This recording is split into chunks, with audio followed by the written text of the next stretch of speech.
Hush Your Face is coming straight to your ears. A podcast network that's changing gears, bringing fresh funky pods with a fresh funky beat. A family of pods that are bringing the heat. There ain't no stopping us. Keep coming back to us, sick ass pods that'll make you hush. www Hush Your Face. www Hush Your Face. www.hushyourface.com. The Horrible Gamers podcast may contain content not suitable for all ages. Listener discretion is advised.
Welcome, ladies and gentlemen, to Horrible Gamers Podcast, show number 167, being recorded on September the 2nd, 2017. I'm one of your hosts, Gonzalez, also known as Jesus Wuxlot. Today, I'm joined by my favorite Canadian, the one and only, Ryan Gibson. What's going on, everyone? Another episode of Horrible Gamers. Let's do this. Yes. Also, from Michigan, 8 Mile, Eric Smith. Welcome back, Eric. Saw dudes. Wait, tap your nose. And from the West Coast to Best Coast, he couldn't join us, but we got a replacement from Chicago, Illinois. Replacing Chief, we got Clint Thiel, Vengeful Jedi. Welcome back. From the center, not coast. Yeah, I'm in the middle of dude. There's no coast around. What time zone are you in? Chicago. I'm in Central. So you're like 2 hours ahead of us, and like I'm 2 hours ahead of you and Gunny. I'm 1 hour behind Eric and Ryan. Why is Eric on East Coast time when he's like in the middle of the country? No, he's not. He's like right underneath me. Michigan? I need to look at the map. Dude, the Eastern time zone starts just east of me in Indiana. Oh, really? Yeah. So it's like not that far. All right. There's actually a spot here in Michigan where it's down in Holland, Michigan, and you go down by Lake Michigan. You step on one side, you're going into Central time zone. You step on the other, you go back to Eastern. Yeah, we have that here. Like, it's 12 o'clock. It's 1 o'clock. It's 12 o'clock. It's 1 o'clock. It's really weird. We have that here, too, in Eastern Oregon. I believe the time zone is Mountain Time. Guys, you can follow us. Well, first of all, subscribe to the show and leave us a review if you want to. Leave us a voicemail on 971-391-1421, which plenty of people did this week for the $65 giveaway that we have. Also, you can follow us on Twitter at _Horrible Gamers. Follow us on Facebook at Horrible Gamers Podcast, and join our community, Horrible Gamers Podcast Community. It's a group on Facebook group. You click join. It will ask you one question when you click to join the group. It will ask you, how did you hear about this group? So if you listen to the podcast, just make sure you put on there like, I listened to the podcast, whatever. Just put something on there. Because if you don't answer that question, most likely you will get declined for the simple fact that, like, you're probably a bot. And we don't want bots in our group. We've been pretty good about that. You can always email us at feedback@horriblegamers.com. You can send any kind of email there. If you don't like the show, if you like it and you want something different, you can email us there. You can reach out to us on Facebook through Messenger. Also, our intro song is made by Fowler and Twistic. It's called Breakout. And we have a remix to that song on our intro. But if you want to listen to the original song, it's on YouTube called Breakout by Fowler and Twistics. Guys, This is a video game podcast, so we're going to talk about video games, of course. First off, we're talking about what we've been playing. This week, guys, I've been playing some games, and I've been playing a lot of Deus Ex Human Revolution. I'm totally into that game. I don't know about you guys. And I know it's the last year game. It's an old game. Well, it's not. I mean, I guess it's old. It's last year, right? So, it's not a this year game, but I've been having fun with it. Like, I've been just running around. I really got into the world. I'm into that whole people have cybernetic robot parts and augmentations. That's what they're called, right? Augs.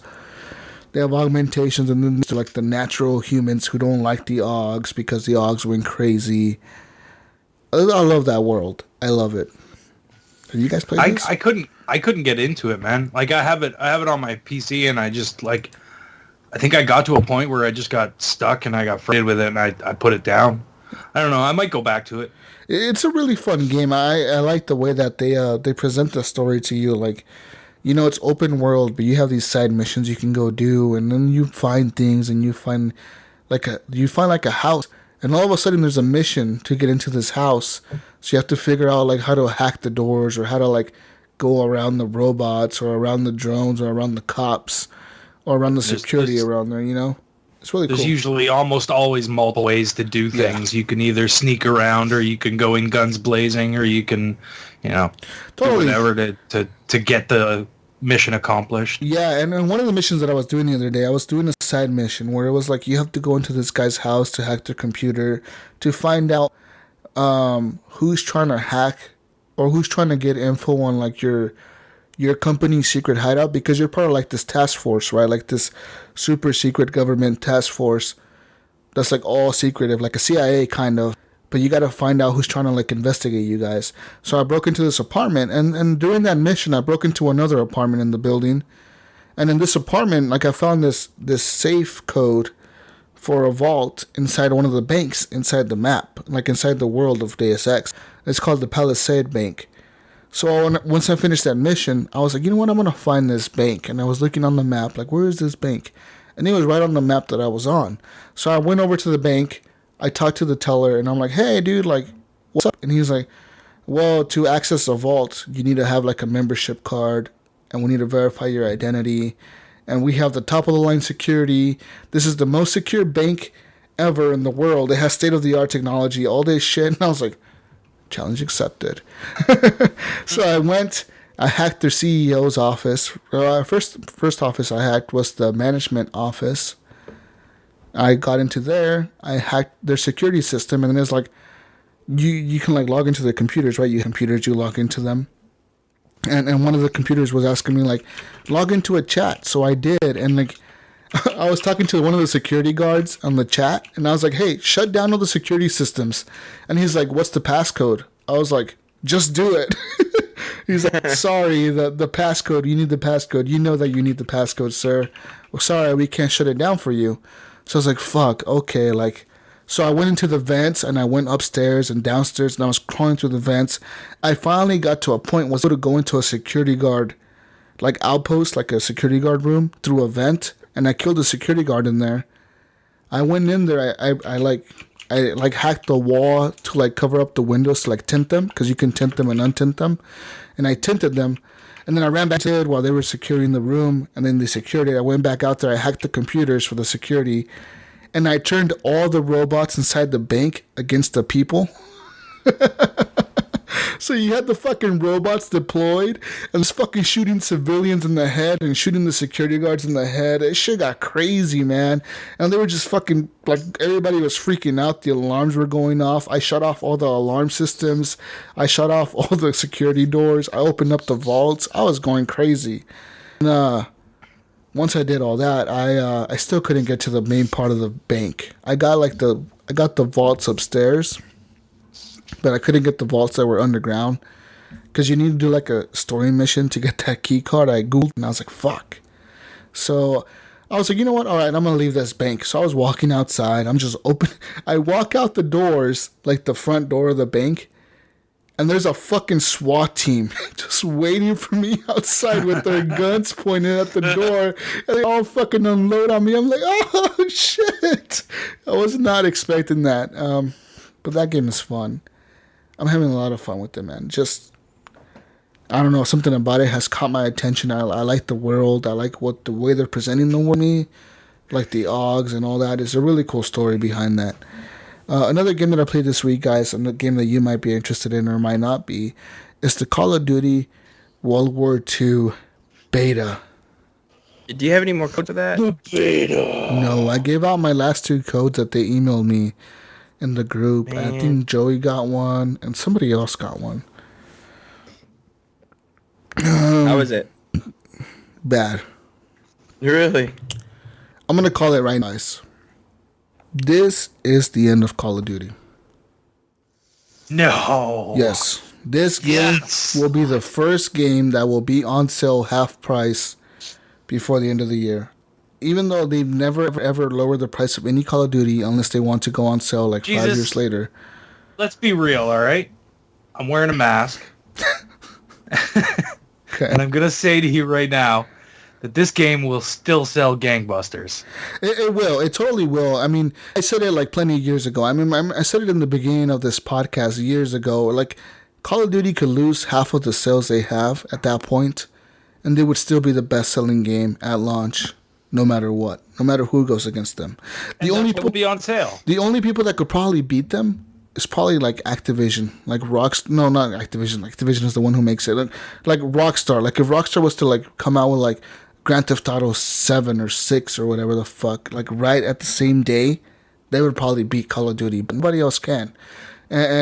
But this Call of Duty, Ryan, I was playing it the other day, and I was playing it like by myself. I played it a few times. I played the war mode. There's other modes in there like Team Deathmatch, Domination, and I couldn't help but think to myself, this is boring. This is lame. This is not fun. And just playing it, I don't know, man. I just didn't have fun with it, and fucking. What didn't you like about it? It just feels slow. It feels last gen. It feels. It doesn't Yeah, feel but it's going to be epic. slower because it's boots on the ground. It's But not no, like jumping around I like heard with a I jetpack. heard that it was going to be almost like Ghost. it's gonna fail, man. It's not gonna sell gangbusters. It's gonna be the worst selling Call of Duty ever. How are the weapons that you were able to play with? So when you first start the game, you could pick a class. You can pick being the infantry, like U.S. Army infantry.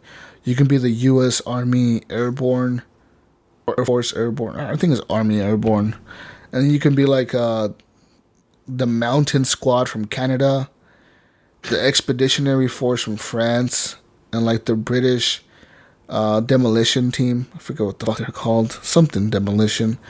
And you can pick like whatever class you want to be, right? And then it tells you like it shows a little video of like a person talking like, hey, if you join our fucking force, we're the best at this and this and this. So I picked the paratrooper. And the paratrooper, what he has is like when you launch a match and you're in a game, you can attach a silencer to your gun that you have automatically, like right away. And you can detach it, and you can attach it and detach it. That's your perk. As a expeditionary force, like the French Legion, you can have like these rounds on your shotgun. You have a shotgun, and these rounds that throw out fire, like fire rounds, on your shotgun. The Mountain Force, the Canadian Force, is the sniping class. That's like the sniping. That's the one class you have to be a sniper. And then the infantry is like a different perk. So you can't have like different slots to make your weapon. Once you unlock them, you can unlock the different perks and different people. Are any of these military units historically accurate? To be honest, I'm not 100% sure. I know that the Expeditionary Force from France is, because those guys were real.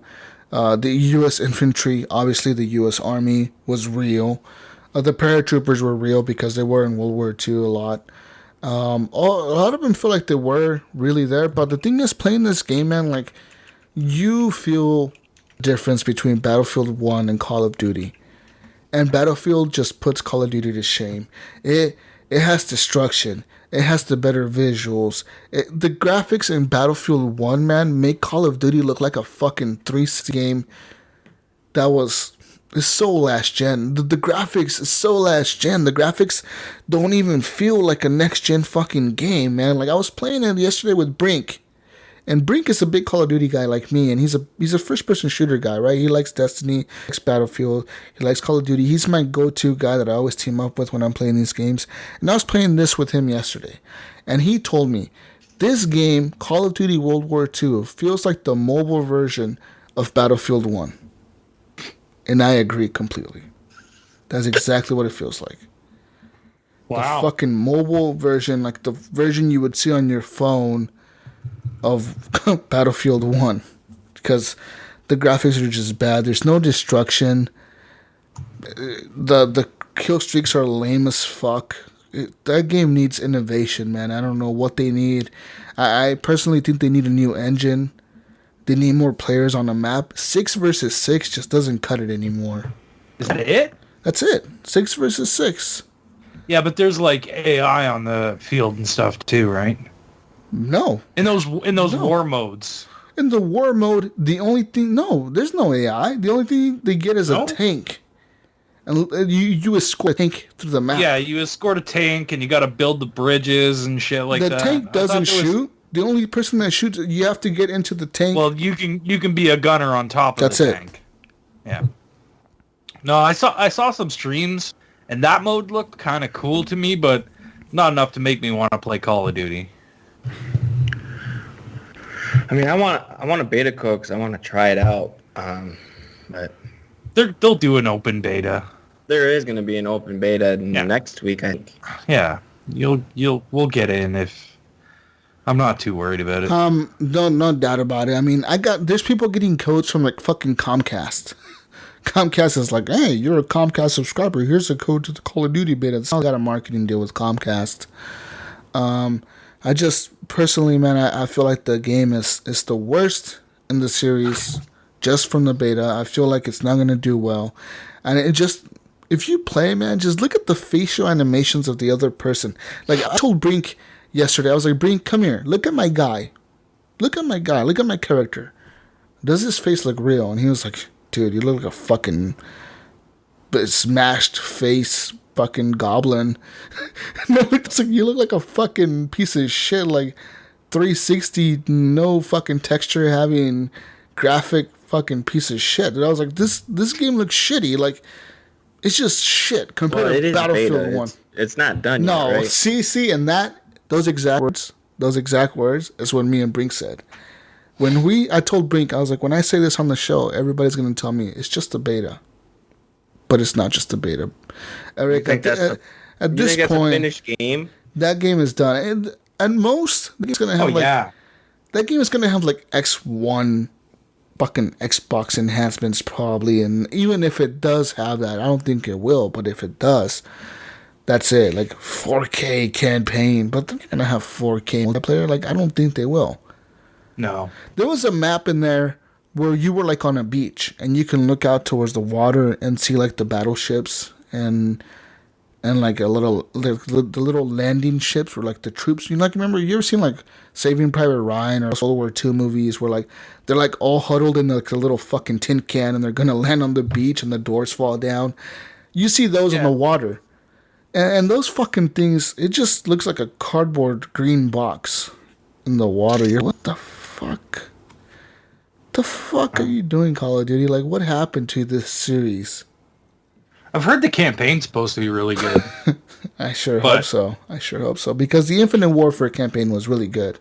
Right. Like, their campaigns have been really good, and their multiplayer have been shit recently. But it's just weird. Because Battlefield puts them to shame. I mean, you can't compare 12 players to 64 players on a map, dude. You just can't. You can't. Yeah. There's no way. Like, the way the series plays is just horrible. I'm surprised they're still getting away with 6 people. Like that's how much does Battlefield do? 64. 64. Not on one team, right? Well, no, there's 64 players altogether. 32 versus 32 or whatever. 32 on a team. Which is a lot of players, man, for like a map that's kind of big, you know, like you know, it feels like the map is populated. It doesn't feel like you're ever like in an empty spot. You're just like, oh, where the fuck is everybody at? You always feel like you have somebody to fight against in the maps. In Call of Duty, it's just just bad. And they added like this new wall building technology bullshit that they had in Call of Duty World at War, where you build these walls up. But no. And one of the funniest things, guys, that happened to me in this game was the first thing I noticed when I launched the beta was you start in a map, you know, like you start like there's like a little intro video, and like you're in a Jeep or like a general, and he's like, "Welcome to the front line. You're here in the World War II. We're gonna fucking take out the Nazis and shit." He doesn't say Nazis. He says Germans. And then he's like, "This is where the men and women come to fight." I'm like, hold up. Women came to fight here? What the fuck? Like, we all know historically, in World War II, there was no women soldiers. There just wasn't. Right. I don't care how... I wouldn't say no, but I wouldn't, it wasn't a thing that happened very often. Politically correct or not, I don't give a fuck right now. I just don't see women were part of World War II. I mean, they were part of it, but like they weren't out there fighting in the fucking front. They were working in the factories back home. Yeah. That's what they were doing. And like this guy was like, "Men and women come to fight." And you can be a woman in the game. You can be a woman in the multiplayer. You can pick like a woman character to be. And also the Nazis. When you're fighting against the Nazis, when you're in the American team, sometimes you'll fight like in maps where like there's Nazis. You know, like their base or. You don't see swastikas on the flags. You see like their German cross. Like the black the German... Cross. The Iron Cross. You see that shit. Wow. I'm like, it doesn't even feel like I'm fighting the Nazis. Why didn't they just call this game like Call of Duty Magical War? And this is the thing. Everybody is so offended by everything these days that... history is being changed. Yes, because you're erasing fucking history. That this shit happened. Like, you know I'm thinking to my off with knocking over statues and shit, and just fucking realize that that's fucking history. It's history. That was a mistake, and it happened. But you cannot just erase it. You know, you can't. Yeah. We're not fucking like. We're not the fucking Romans, man. We're not gonna fucking just erase people out of history because we don't like them because we beat them. It's like, no, dude. We should like. It'd be like, all right, those motherfuckers were crazy. Yes, they existed, and we should never go back to that. But they existed. There should always be a symbol of remembrance to remember. There was real Nazis in this world, guys. Dude, that's why they still have like Auschwitz. That's why they never like tore that down. That institution is still standing because it's serving as a reminder.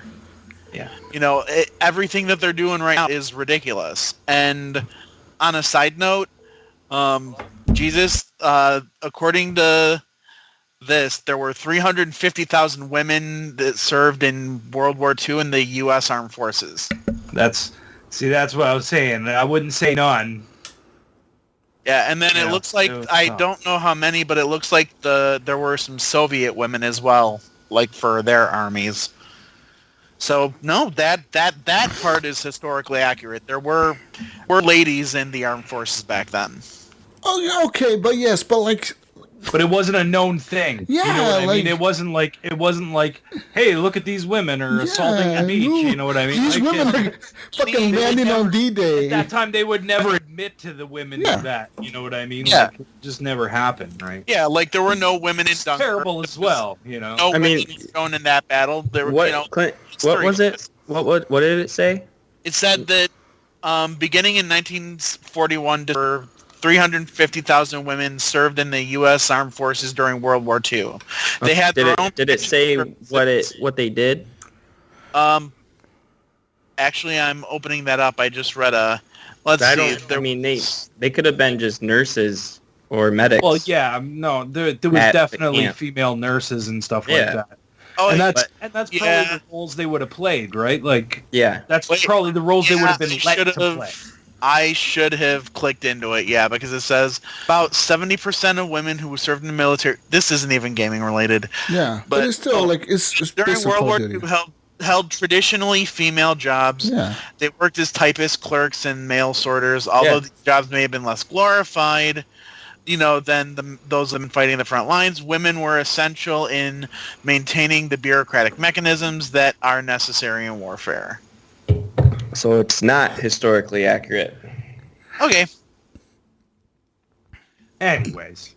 Yes, like just I don't know, guys. Personally, I just had a bad feeling about this game. We're all gonna get labeled as sexist now. No, Eric, I don't give a shit, dude. Like honestly, I tried to defend the babes. Just be real, man. Be real to history. Don't fucking erase the swastika from the flag. I mean, yeah, take it out of multiplayer where like if people have emblems, take it out for the emblems, but leave the fucking flag like the way the Nazis had it. I mean, who the fuck are we fighting here? Like this game should be called Call of Duty: The Magical Fake World War II. That's what it should be called, because we're not fighting the Nazis in this game. You're fighting some red flag, Iron Cross having people. They're called the Germans. Fuck, dude. Here's the thing. It's a fucking video game. But still be mad, man. Like, just the way they do that to history, dude. No, I agree with you, Jesus. I mean, I really do. And I felt, like I was saying, I felt the same way about all this shit with statues, and I felt the same way when they were taking the fucking Union Jack, or not Union Jack, the fucking what's it called? The fucking on top of the goddamn Dukes of Hazzard fucking thing. Confederate flag? The Confederate flag. Yeah. Remember when they were taking the Confederate flag out of everything because it's offensive. You know what? It's a piece of your fucking history. Learn from it, man. Like if you just try to erase history, people are bound to repeat it. Learn from that shit, man. Mm-hmm. Exactly. Dude, I had a neighbor not too long ago that had a fucking Confederate flag hanging in his backyard. Yeah. Because he's being passive aggressive. Yeah. That's all it is. But hey, what other games did you play, Jesus, before we get besides Call of Duty, besides Call of Duty World War II beta, which is a piece of shit. I'm totally canceling my pre-order for that. Whoa. Another game that I played was Sea of Thieves. I was in the technical alpha for Sea of Thieves 2 weeks ago. Tell me. So I would have talked about this last week on the show, but I wasn't on. So you weren't here. But I'm gonna say, guys, that game, wow, it is fun as shit. Fun. Hashtag fun. I remember a time when I brought up Sea of Thieves and said this game looks really cool, and all of you were like, "This game's at first." fail, okay, man. Ryan, I was like that at first, and even going into the alpha. That technical alpha that they had, even going into that, I was like, I don't know, man. But first game that I got into, our boat sunk.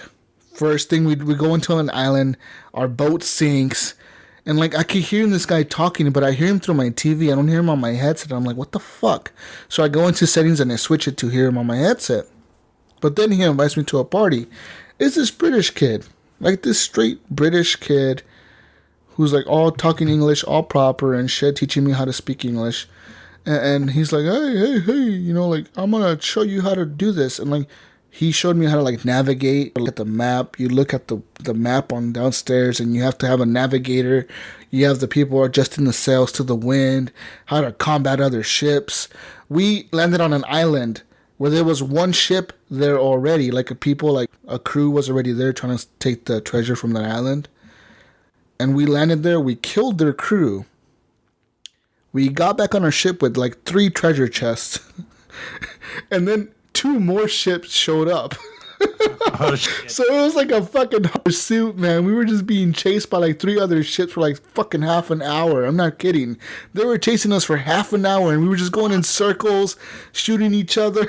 It was fucking wild, man. That game is so much fun. I really loved it. Did you go to the tavern on any of the Yes, places? I did. I went to one of the outposts. There was a tavern there. You get super drunk. Did you get drunk? Yep. Yeah, did you get drunk and you fucking wobble around? You wobble around, and, you fall over and shit. I saw guys on a stream, and they all went to the tavern. They all got super drunk, and it was like, drink 10 beers in a row, and then run back to the ship. The first person to get to the ship wins the race. And these guys were all over the place. You can't control your character. Yeah. It was hilarious. I had a lot of fun playing that technical alpha, man. I just enjoyed it, and you can't give out a review score because of the NDA, but I'm totally recommending this game. I'm looking forward to the betas, and I'm looking forward to the next time I get to play it. Well, you can't review it anyways. It's an alpha. It's an alpha. Sorry. And there's plenty of things that are not, in the game that you could definitely, like, when you were to cash in the chest, you got all this gold, but what could you buy with the gold? Nothing, right? So, like, there's things in the game that weren't unlocked. So there's still things that aren't implemented into the game yet, right? But I gotta say, the water is the best water technology I've seen in a game to date. I don't know. I think I might have saw the best water technology. Which game? Far Cry 5.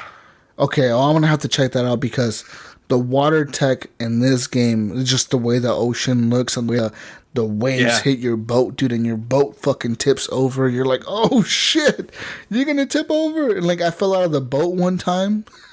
That game is so cool, man.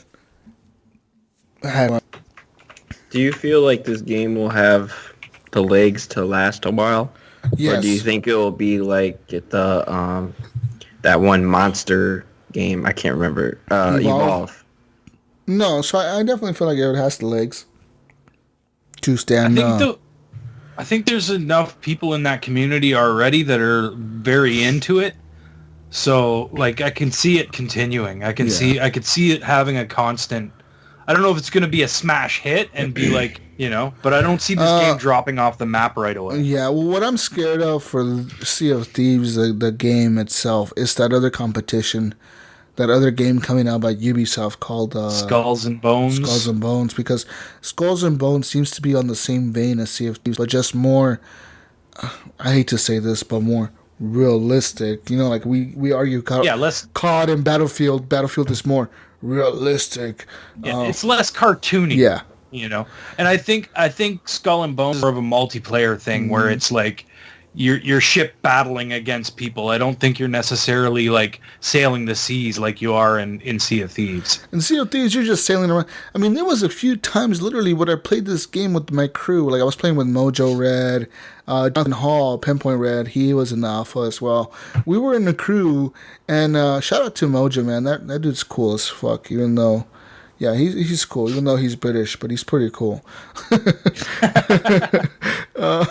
He was rolling with us, and he was a really good driver. He was like, I'm driving the ship, guys, and he's driving the ship, and we're like, hey, turn left, we're going northwest, or turn right, we're gonna go east, and we're going all these fucking directions and shit, and we hit these islands, and look, for the longest time, we didn't see another ship, and then all of a sudden, we hit an island, and Mojo's like, hey guys, there's a ship over there to the left, and we're like, let's go! Your instrument. We start playing the music and shit. We start playing music with our instruments. We're like, we're gonna attack the ship, and we got fucked up, dude. Because we started shooting the ship. That's like, because they have like their anchor down and they're on the island. All of them are on the island, and you could just see the guys running back to their ship, like, oh shit, it's getting shot at. It was fun as fuck. Just those moments in the game are so memorable, man. It was so much fun. We had a blast. I had a blast. Even though our ship got sunk, we got sunk. Okay, we got sunk by those guys because they beat us. Like, somehow they sunk us. So then we spawn again, and we go back to that same island. Now there's two ships on that island. We attack both of them, and we get sunk again. So we go back a third time, and this time when we sink, I don't like because you could respawn, like go into like this little magical mermaid thing that respawns you on a new ship. I was like, no, I'm gonna board their ship and I'm gonna drop their anchor. So I waited for their ship because there was two ships going around in circles shooting each other. They're the ones that took us out, and they were shooting each other. And one of them got really close to me, so I climbed up at her. I dropped their anchor really hard. Like you could drop their anchor with X, and I killed one of their guys until they killed me, and like I just felt so satisfied. I was like, yes. I killed one of them, yeah! No, but the satisfaction was that I dropped their anchor, so that means they have to sit there and pull the anchor back up while the other fucking ship is shooting at them. Oh, I was so happy. I was like, yeah, fuck you assholes. But that game is fun, man. I wish you guys would have tried it. I can't wait to play. I hope you still want to play it when I get a chance. I totally will, man. And even speaking to Mojo, and like even I think it was David Snyder who was in the alpha as well. He was like, man, I think I'm gonna get this game. I was like, yeah, man, like it's a ton of fun. I was not expecting it to be that much fun. Just all I'm gonna say. Like, I had my expectations for that game, and I was not expecting it to be that much fun. That was cool. But besides playing Sea of Thieves, Call of Duty World War II, Apex Human Revolution, I played a little bit more Titanfall 2 last night with Jonathan, Pinpoint Red, Paradox, and Gamer Couch. I remembered your gamer tag this time, Paradox. Shout out to you, man. You guys are all funny dudes. And I was playing with those guys last night, and we beat some maps on hard on Frontier Defense. And there's a new mode in Titanfall 2 called Aegis Last Titan Standing. So that means your Aegis rank that you get playing the Frontier Defense over to Last Titan Standing, and you have those abilities on top of your regular Titan abilities to use in that mode, which is really cool, I think. So we played some of that. Jonathan was wasted. He was like on the last on the leaderboards all the time. So shout out to you, Jonathan. It was fun, man. I had a lot of fun with you guys. And besides, I don't know, man. Besides that, I'm just excited to play Destiny 2. I'm excited to see new games coming out this fall. I'm fucking hyped, man. I'm so hyped for the Xbox One X, and I'm hyped for just. You're hyped now? I'm hyped for everything. Not hyped, like. I'm hyped for everything coming out in the fall, man. Happened? And just the Xbox One X. Okay, I'm gonna say to you guys, like, I've been watching. Okay, I don't like the Scorpio edition just because it looked kind of ugly in my opinion. And you're ugly. The stupid little green letters that are so stupid. Whatever. But I'm hyped for the system itself, man. I'm hyped. I'm hyped for the. Why? Where did the hype come back from? Because I remember asking you, I'm like, what, is the hype gone, Jesus? And you said yes. So what happened? Well, what happened was that, like, he had a whole bunch of beers tonight. Yeah, came on the show, and then fucking hype again. No. I've watched plenty of those Digital Foundry videos on with digitalfoundry.com. We plug to them. I watched their videos on Tomb Raider and other games where they're comparing it to the PlayStation 4 Pro, the Xbox One S, the Xbox One original, and the new Xbox One X, and it just looks amazing, man. I'm just like, wow.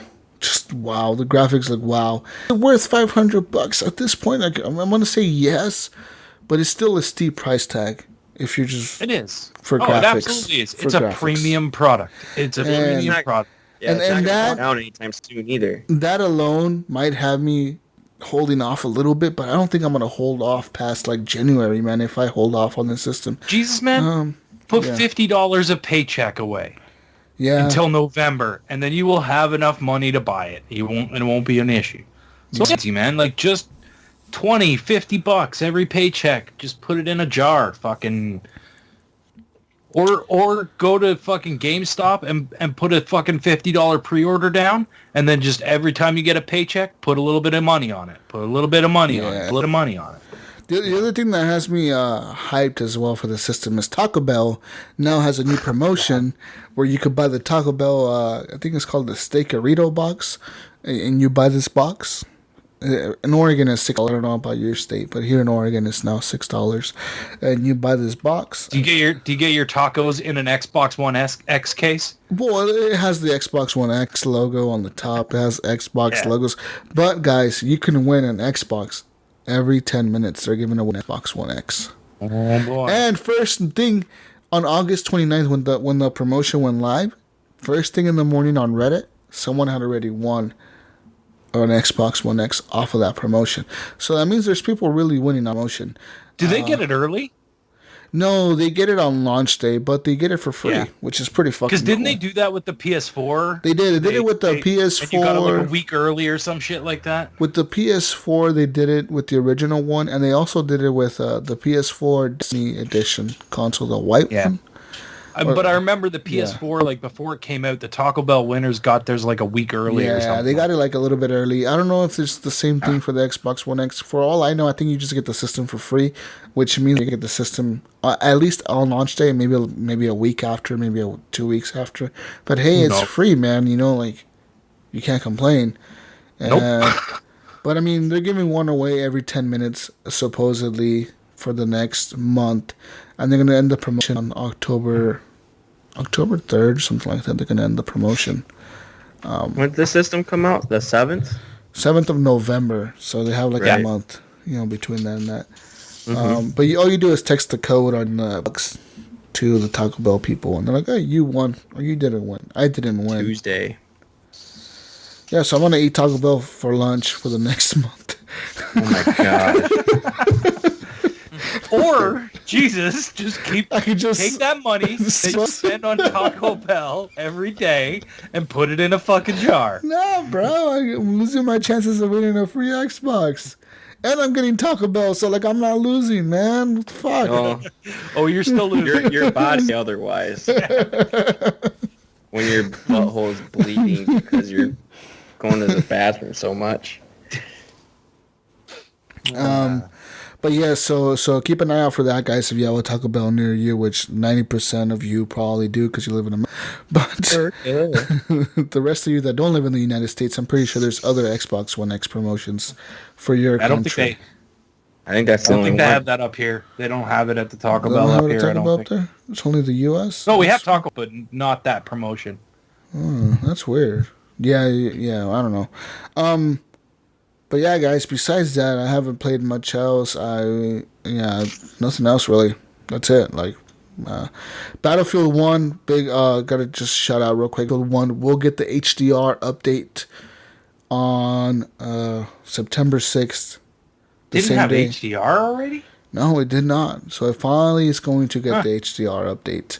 And that comes out with the new, this thing is called the Revolution Pack, which is a new DLC coming out for Battlefield 1 that features 2 or 3 new maps for the game. If you have Premium, you're going to get that. I think you already have it if you have Premium, but if the regular people are going to get that on the 6th, HDR will finally come to that game. And even though Call of Duty World War II was HDR, still looked like shit. Fucking complete and utter fucking shit. If you like the Call of Duty, I wouldn't go that far. I was watching it on a stream and it looked all right. They were in that where you had to build the bridge across and you're they're building a bridge, and then the guy says, but they're building a bridge. All right, dude, I get it, man. They're building the fucking bridge. They're no longer building a bridge. They're building the bridge. They're halfway done building the bridge. I mean, but it was what I saw of it was one guy is back standing in the little tower, just fucking sniping people off, waiting for smoke to clear so you can see where one is and just pick everyone off. And the other guys are going up to build the bridge and defend whoever is building the bridge. They're building the bridge. They're building a bridge. That's all you hear.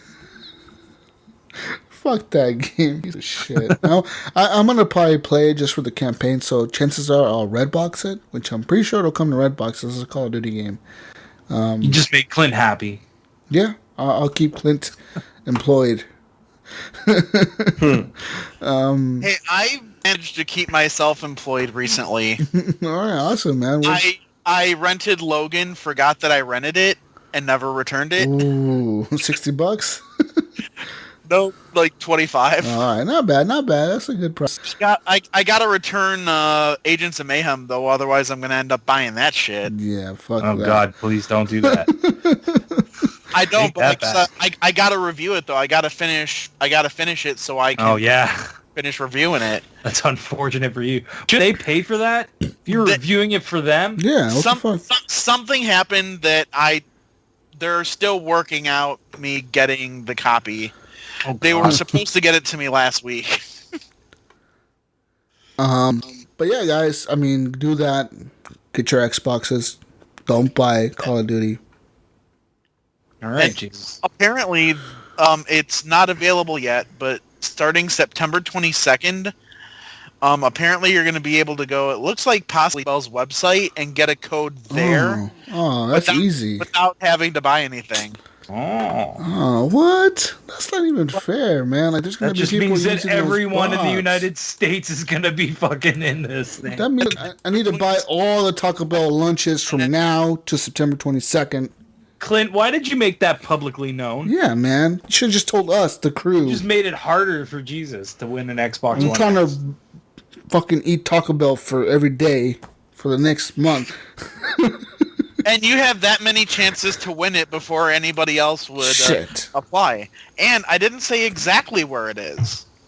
Like, where that link is. Horrible Gamers Patreon to support Jesus' Taco Bell hats. Oh, God, I can see the GoFundMe link right now. GoFundMe for Horrible Gamers for Jesus to get an Xbox One X for free from Taco Bell. Jesus GoFunds me a lot. Oh, man. Ryan, what have you... I know today, Ryan, you went to the FanExpo in Canada. It was fun. Yes, it did. In Canada. In the Canadas. In the Canada lands. That FanExpo up in the Canada lands. In the French-Canadian lands. I saw you pictures with Super Lucky's tails and everything. Yep, yeah. I played a whole bunch of stuff today. Awesome. Which was a lot of fun. Went to FanExpo. I got some pops that I was missing, and just had a good time. Like I've been saying to you guys, I want you guys to come up. It would be a blast if we all went to this together. Got some hotels, had a good weekend, made a good weekend out of it. It'd be a blast. But anyways, to get into what I've been playing first, before I get to the FanExpo stuff, I've been playing Path of Exile still, which is Diablo stuff. It's good. Check it out. Sonic Mania I'm continuing to play, and Fortnite. So I'm going to be playing those games for a little while probably. Sonic I think I'm almost done with. Path of Exile is going to be a long. That's that one that has the super mega fucking skill tree. Skill tree. Yeah. That skill tree is insane. Dude, wow. Yeah, you've seen it now, so you know what it looks like. It's big. Yeah, I downloaded it that same day, and I think I messaged you. I was like, holy shit, that skill tree. Yeah, it's crazy. But anyways, so on to FanExpo. So I get to FanExpo, and the first thing I notice is Nintendo has a booth. I'm like, what? Nintendo has never had a booth at FanExpo. Never. There's never been Nintendo. Sony, Microsoft have always been there. Nintendo was never there. They're there this year. I'm like, cool. So the first thing I did was I got in line for Super Mario Odyssey. So I got a chance to play Super Mario Odyssey. I played the new Donk Town or whatever it's called. It's like the New York City looking level. So it's that one where there's realistic people around and shit like that. And it's pretty cool, guys. Like, it was interesting. I think this is going to be fun. It takes your Mario games and kind of puts them in a new, more realistic looking light. Well, sometimes the other levels are a little different, but this one in particular, you're in a very realistic looking place, right? With realistic looking people, and you're like fucking regular ass Mario running around like, hey, it's me, Mario. So, I had fun with that, and I think it might be something that will actually get me to turn my Switch back on, because it's sitting right here collecting dust. It's a me, Mario. It's a me, Mario. I was watching gameplay of that Rabbids and Mario game that you're talking about, Ryan. No, that's not the one I'm talking about. I'm talking about Odyssey. I'm talking about Mario Odyssey. You played that? The New York City fucking game? New Donk City, yes. It's New York City, basically. New Donk City. It's called New Donk City. That's what it's called. I don't want to get sued by America. Because I think it's supposed to be something about Donkey Kong. Yeah, right? okay. Did you like it? I did, man. I had fun. It reminds me of Mario 64 with better graphics. Mario. You know what I mean? Shut up. It's Mario. Mario. Hey, Mario. Come over Mario. here. But it's cool. You know what I mean? Like, you can turn into shit by, like, throwing your hat. You throw your hat, and it lands on someone's head, and you become that person, so you can do things. Like, there'll be certain missions that you have to throw your hat on a certain guy's head and get him to do something, to get you through to the next part of the level. And what else? And it seems like each level has gold coins, which you use to buy like upgrades and stuff like that. And then there's also these purple coins, or I think they're different colored for each level, but in the level I was in, they were purple coins, and then you could spend those. There's a store within the level that you can spend those purple coins to get certain stuff. You can change the way Mario looks, change his clothes, do all that kind of stuff. So there's a lot more involved in this now. It seems like, anyways. Vengeful, you playing the damn podcast again? He was. I was echoing. Anyways. No. Besides that, have you played that new XCOM Mario game, right? I actually played it a little bit today. I didn't put it on the list. I played it for like 5 minutes. It's not for me, but it seems pretty cool, and I know it's getting really good reviews. It's getting a lot of people are saying good stuff about it, but it's like XCOM, right? Like it's basically XCOM with the Mario stuff in it. So and rabbits. I kind of want that. I mean, I kind of want it, but wanted enough to buy a Switch. That's the thing. I don't know, man. Like I want to buy a Switch, right? I want to sell my Switch right now. I do. Like every other week, I look at the Switch and I'm like, I want that, but then I'm like, no. What am I gonna play on it? I'm honestly considering trading in my Switch, my PS4, and my Xbox One S, and getting an Xbox One X and a PS4 Pro. That's what I think I'm gonna do. I mean, if something doesn't catch me on the Switch, like in the next little while, it's going. How long is a little while? 2. Before the Xbox One X comes out. 2 months. So a few months. Yeah. You know what I remember? That's what it's going to come down to when I actually go to pick up my Xbox One X and I pack everything up to trade it in. Yeah. That's when I'm going to make that. I remember when I bought the Wii U, and I was like digging it, and then like a month later, like not even a month, I literally sold that thing like 3 weeks after I bought it. That's what I'm thinking what's going to happen if I buy the Switch. You're going to buy the Switch, you'll play Zelda, and be like, what else do I There's play? a couple other games here and there scattered here and there that you're going to want to play, but for the most part, there's nothing. There's a lot of indie games that you can play elsewhere. If you need something to play mobile, if you want to be like a bus or a train or whatever, then yeah, I could see a Switch being handy because something. No, but I'm saying if you do, I could see it being handy because like something like Sonic even apparently is great on the Switch. You know, you can take it with you. It's easy to pick up and put down. You know, and there's other games that are good on the Switch. Yeah. I know Stardew Valley is coming out for the Switch finally, and it's supposed to have multiplayer on the Switch, which will eventually into the Xbox and other versions of the game, but it's coming out on the Switch exclusively first. There's games like that I could see you wanting to play, but I'm the same way as you, Jesus. I drive. I don't take a bus anywhere. I took a train today, and I wasn't gonna fucking carry my Switch around with me all day. You know what I mean? Like, yeah. Well, no, there was people there with them. You know, like people will bring, especially 3DSs and stuff, because you could do like street passes and shit. People are walking around with S's all over the place, like just getting all your puzzle pieces and all that garbage that you do. But anyways, I don't know, man. I don't know. I want to Switch and then I don't, but probably won't need one. I mean, we're about an Xbox One X or a PS4 Pro. Yeah. Even that, I wouldn't. I don't know, man. I'm just an Xbox person, man. Let's be real here. I'm the same way, Jesus. I'm the same way. I own a PS4 and sit there and collect stuff. I've had I don't even turn the fucking thing on. Every time I turn it on, every time I turn the fucking thing on, there's like 50 updates waiting for me to fucking install. I've had two PlayStation 4s, and I've got PS4 on, and I've got rid of both of them. Like, obviously, like the PlayStation 4 is not for me. If I've had two of those motherfucking systems, and I've sold both of them, it's obviously not a console for me, right? Like, I should just move on. That was my thought process when I had it. I wasn't playing it. I played my Xbox a whole lot more than my PlayStation. Yeah. And that's not a knock against Xbox, because I know right now people are listening and they're like, "Oh, you guys are Xbox biased." No, man, like it's just my friend's game on Xbox.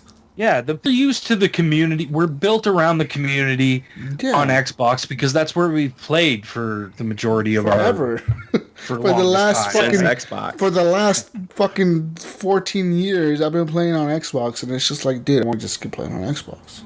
Yep. And we're used to that ecosystem, and therefore it's like, it's just, that's the thing we're used to, right? And I have friends that have personal friends that I work with, and like they've bought an Xbox and PlayStation, and like all they play is PlayStation all the time. They're like, hey, you should get a PlayStation and play with us. I'm like, nah, man, like I play on my console, like the Xbox, you know, like you keep playing on your fucking PlayStation, whatever. Like, I'll play on my shit, you know? Yeah. It's just a group of people you game with, you know, you usually follow them. Dude, I'm going to have to start playing my PS4 soon. A buddy of mine told me like yesterday that he's going to give me a code for Fortnite for the PS4 because he wants to play with me. There you go. Make it you turn it on. 50,000 updates and like, 50 days to download. Yeah, but I still have to install Rock Band 4 that I got for my birthday. I still haven't turned it on for that. Dude, I have a code for Nidhogg 2, and I haven't even turned my PS4 on to put it in. Just go onto the website and enter it there. Yeah. But guys, I don't remember my password, to be honest with you. Next game, Ryan. All right, the next game I played. Okay, what wheel here? Okay, here we go. This was on Xbox. I don't know if it's on PS4. I think it's on Steam as well. But it's this weird game called Maize, spelled M-A-I-Z-E, or Maize. Maize. But what it is it's another one of these walking simulator kind of games. Yeah. But they drop you in a cornfield. Oh, so you're dropped in a cornfield, and you're in this maze, and you got to find all these pieces to puzzles and parts, and try and find your way out of this maze. I got pretty far. I got a lot of most of the people that I watched play this game. But it was kind of cool. I mean, again, I don't know if this is like a full $50, $60 game. It shouldn't be. I feel like it should be like a $20, $25 game. I don't know how long it is. Doesn't seem like it would have that much legs. Like, I bet you if you knew where everything was, you could probably finish it pretty quickly. But it was interesting nonetheless. Didn't look the greatest. Again, it looked like an indie sort of game, but it was realistic looking, but not, you know, up to par. Like textures weren't that great and stuff like that. So yeah, that was Maize, or whatever the heck it's called. And that game was because when I was looking through the games, I actually was like, I've never even heard of this game before. So I had to give it a try. So then I moved on to Cuphead. I got to play Cuphead again. It's still fun. Cuphead. It didn't seem like it was too much different from what I played last year. There was just a couple more levels and a little bit of the open world that wasn't there last year. So like the open world is just basically your map where you're choosing what level is to go into and whatnot. And then you go through a little platforming, and then you fight a boss, and then, you know, you move on to the next one. And it seems like it's going to be fun, guys. Cuphead's going to be good. I mean, I don't think it's going to let people down. I think people will have fun with it. As long as your expectations are that you're going to get a hard as fucking nails platformer, bullet hell platformer.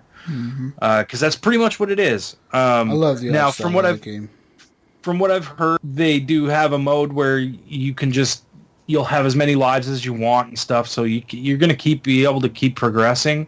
Yeah. But, you know what I mean? Like, because originally you had like 5 lives or something like that, and I think you could gain extra lives as you played. But now they've just kind of said, no, just to make it easier for everybody, we'll give you as many lives as we can, and you can just go to town and try and finish it.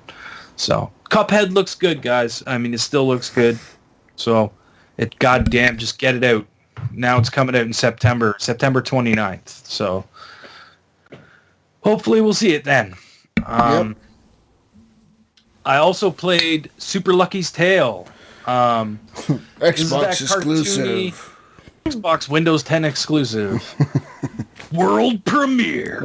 Oh, I remember. Exclusive. It's exclusive. It's like your Banjo-Kazooie. It's, type 3D or 3D platformer. Mm-hmm. It controls really well, a lot better than Ukulele did when it first came out. It seems like it's going to be fun. I enjoy those kind of games, those 3D platformer games. It's cartoony, it's funny, it's, you know what I mean? It's that kind of a game. Yeah. And it looks good, man. It looks like it's going to be a fun time, and I'm not sure when that comes out. I think that's coming out for the end of the year. Mm-hmm. But I'm not positive about that. So anyways, that's Super Lucky's Tale. Okay. I had a lot of fun with it, so keep your eye on that one. If you like your 3D platformers, it's a good one. This one's gonna be good, because Ukulele was a fucking disappointment. So then I was walking around. Mm-hmm. I look out of the corner of my eye and I see Far Cry 5. Oh no. I gotta play Far Cry 5. And there was no line. There was no line. I'm like, what? Okay. Really? I'll just walk right up. Literally, there was one person in front of me. He went straight to the next console that opened up, and like 2 minutes later, another person left, and I jumped in. I got to play this for like 45 minutes, just wandering around, shooting people in the head, having a good time. This game looks fucking gorgeous. Like, hyper-realistic looking, man. Like, it's really, really good looking. And so you were saying about stepping up their game? Yeah, I mean, looks-wise, it looks really well. It still plays like a Far Cry game. Yeah. It still has all the Far Cry caveats. It's got all that stuff that you would normally expect in a Far Cry game. Was it running on the Xbox One X? Actually, it was on a PS4. Oh, wow. The Xbox One X was not there. Everything was running on Xbox One S's.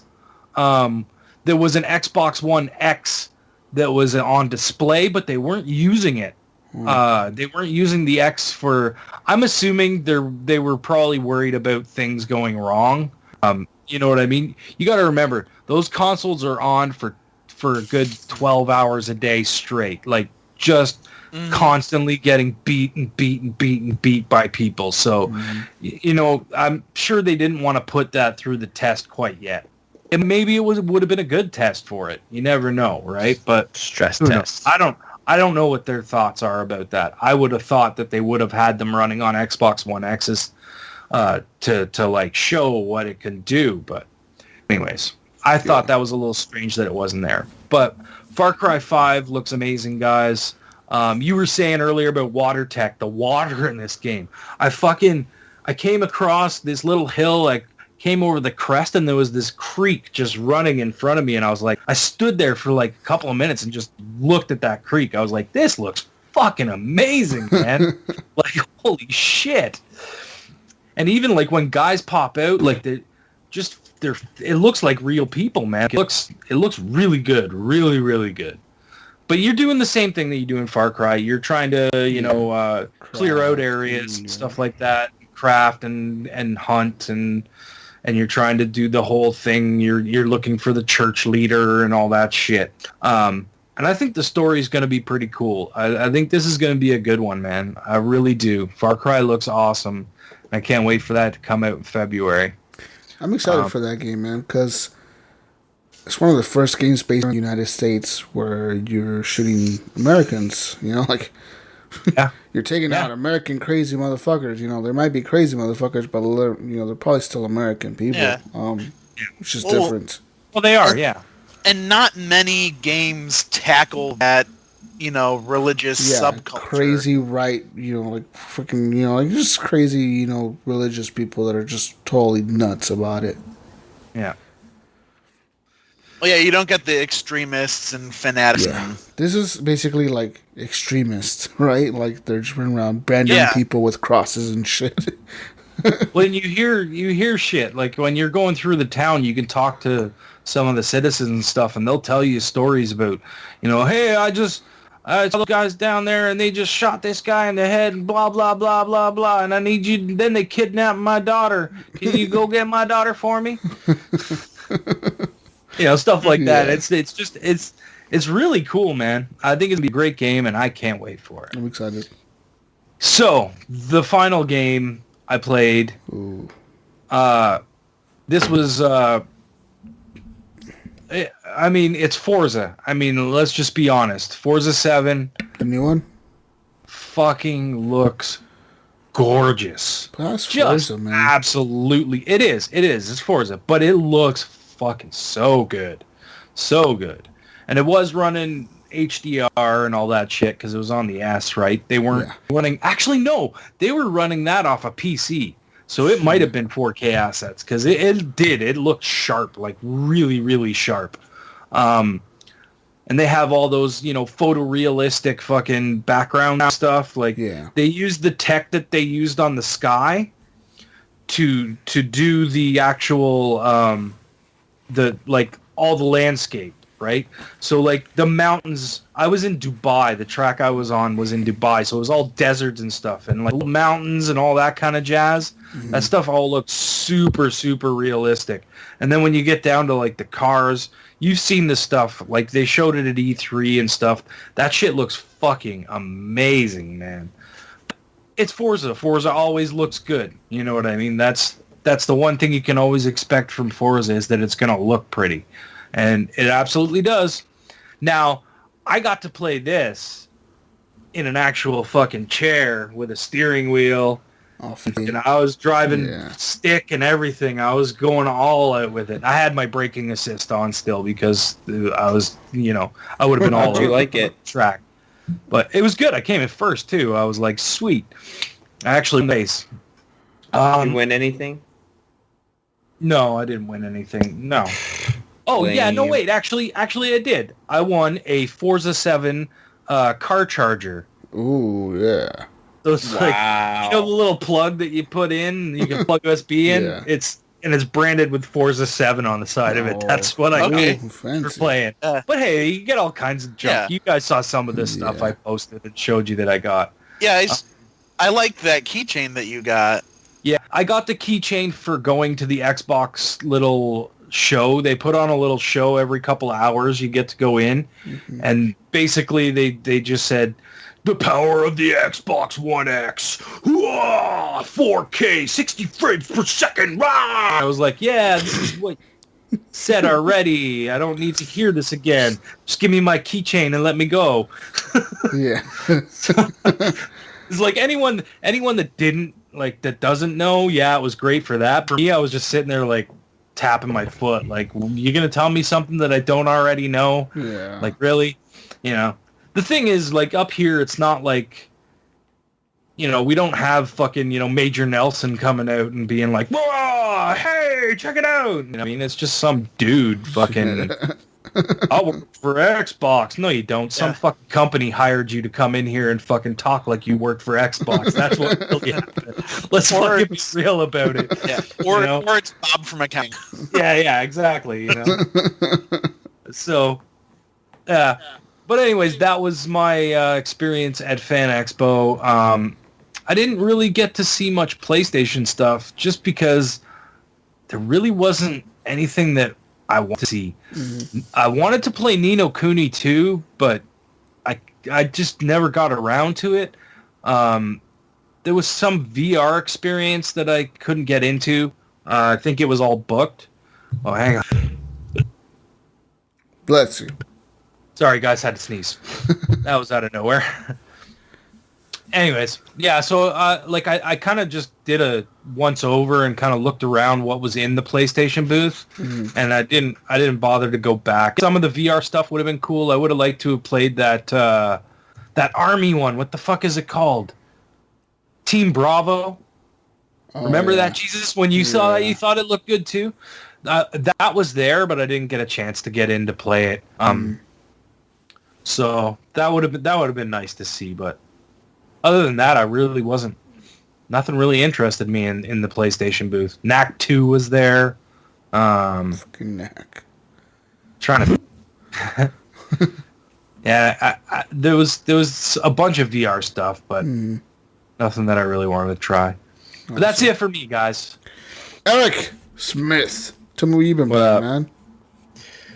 I've been trying to put stuff. I've just been really busy with work, but been playing a lot of Call of Duty Modern Warfare. So the only good Call of Duty. Battlefield 1, I played with my friend Billy, and he was going around caring about his stats. I was just running around like an idiot, like, ooh, I'm just shooting randomly and having fun with it. I think I'm going to get the like assault pack, so I can get like all the assault guns, so I can do somewhat better than I normally do. I just been playing Wolfenstein, The Old Blood, playing a little bit of that, having fun with that, and played a little bit of Path of Exile. You guys talked about it. I downloaded it. I tried it out for a little bit, and yeah, it plays just like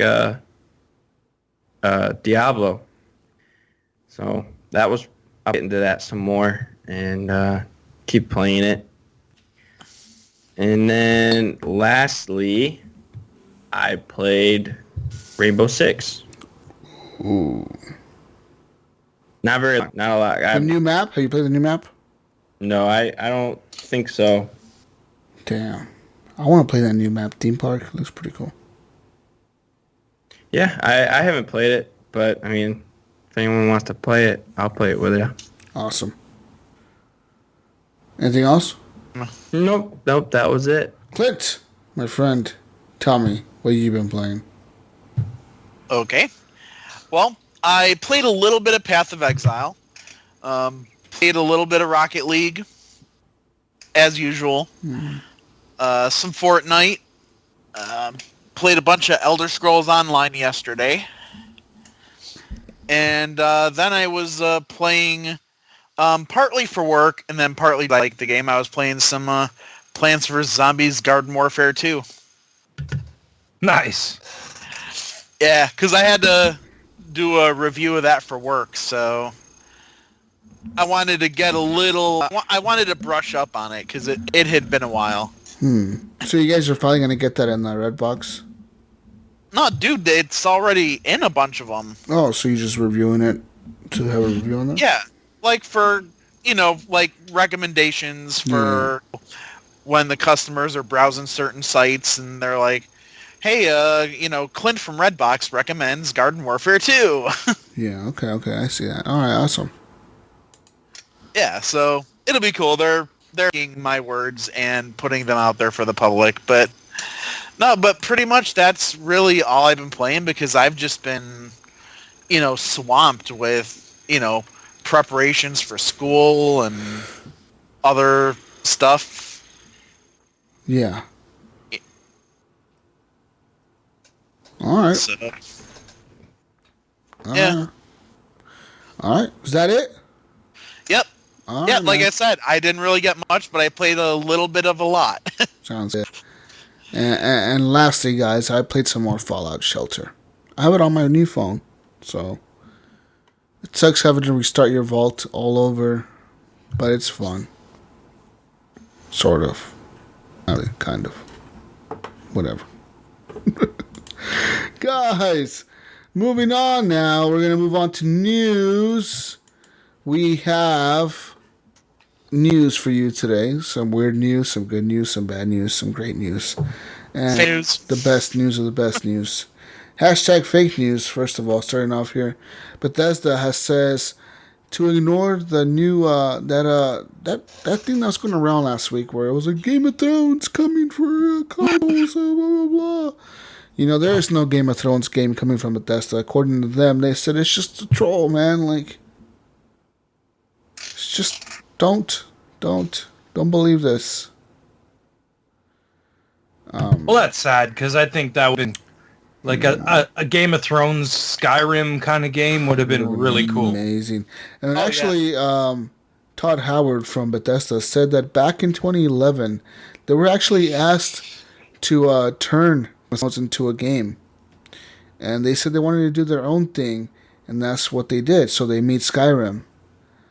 Which kind of, if you look at Skyrim, you see kind of like similar things, right? Like dragons and the fucking vampires and the werewolves. You see like the religious things, the king, the queen, everybody betraying each other, blah, blah, blah.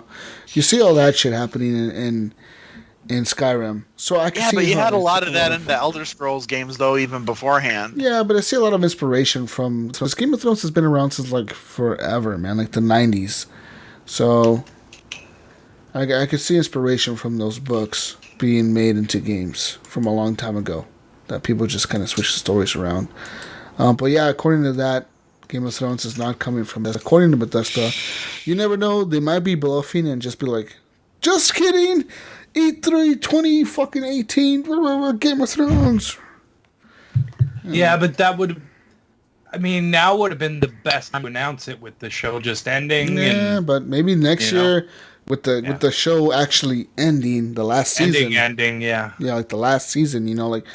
But wait, there's more Game of Thrones for you guys to enjoy, and then fucking releasing the game, like that would be a big fucking deal. And they're like, here, a new original story, that still ties to everything you just watched. Yeah, that would be amazing, but you never know. They may do that, they may not. There's companies that have said like before, like, hey, we're working on that, and then they try to like surprise people, like, hey, we actually are working on this. So, it has happened before. But guys, Game Pass, Microsoft's subscription that allows us to download more than 100 games for Xbox One extends to 8 new countries, and to celebrate it includes a title that goes on sale today called ReCore Definitive Edition. So ReCore is now in the Games Pass for the Xbox One, and I believe that extends to Windows 10 because it's a cross-play game, isn't it? Mm-hmm. Yes, I believe so. So if you have... it is. It is. If you have Game Pass, does that, like, does that extend to your PC? Like, how does that work? Like, if it's a Play Anywhere title, can you do it on the PC? Yeah, it says on this article here that ReCore Definitive Edition is the first Game Pass game available on PC through the Windows Store. So that means that you're actually able to, if you have Game Pass, you're able to play this game on your PC as well as your console for having Game Pass, which is That's how I played it. I played it on my PC. It's a really cool idea. But yeah, man, it adds new features. Of course, enhanced graphics, enhanced levels, better level caps, all that crap. It's the Definitive Edition, guys. Definitive. I'm going to have to check that out. I don't know. I never played it, so... I never finished it, so... I have a reason to go back to it. I never played that game. Was it good? It's all right. I mean, it has its issues. It's kind of like, it's different though. You know what I mean? Like you're defeating enemies and collecting these cores, and then you can manipulate enemies and stuff. It was kind of fun. And you have these robots that wander around with you, and you can put the cores into your robots, and they'll do different things. Yeah, it's an interesting game.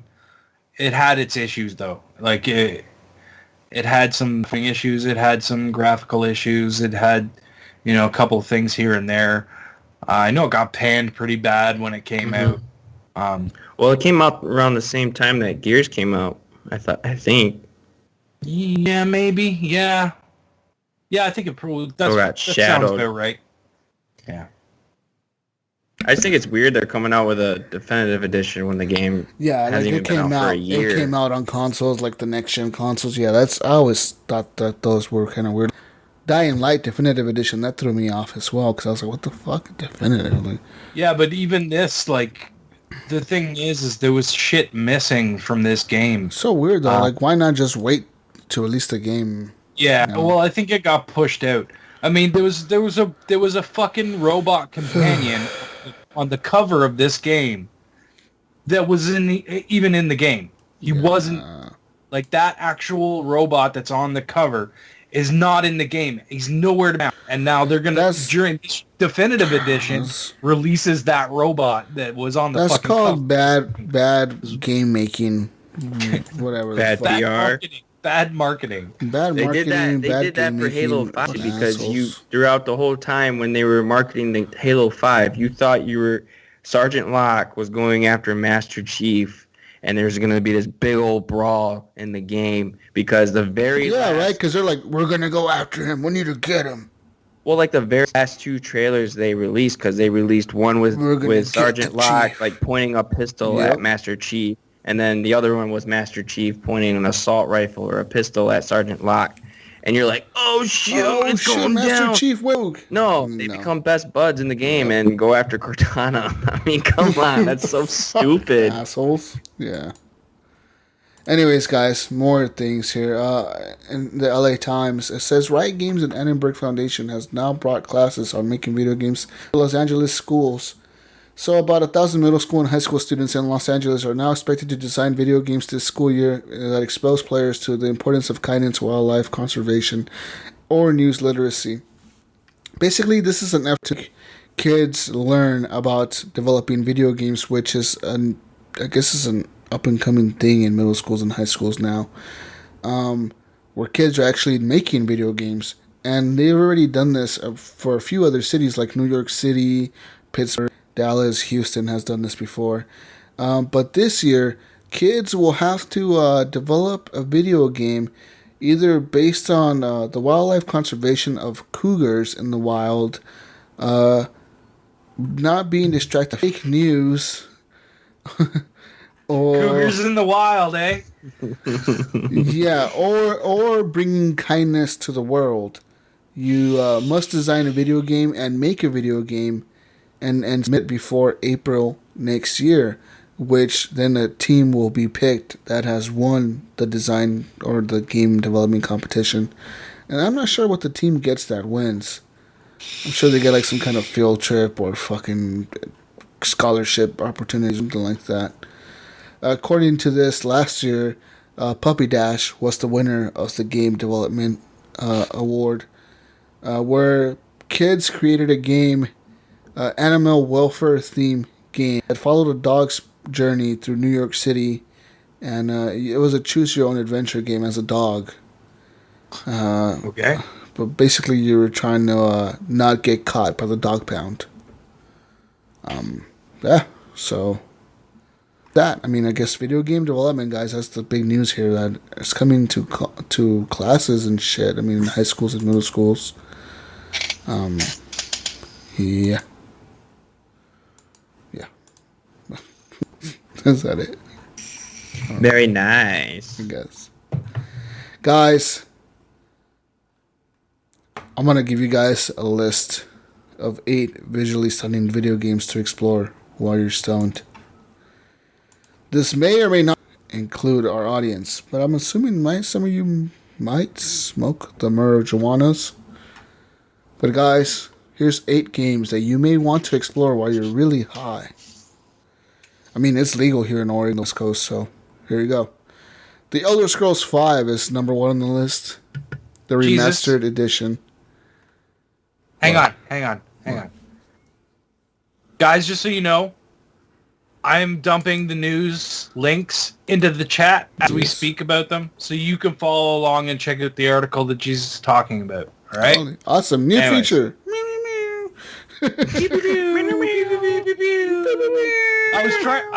I was trying to tell you guys that, and I realized my fucking mic was muted. I'm like, God damn it! Jeez. Must be really smoking the ganja over there.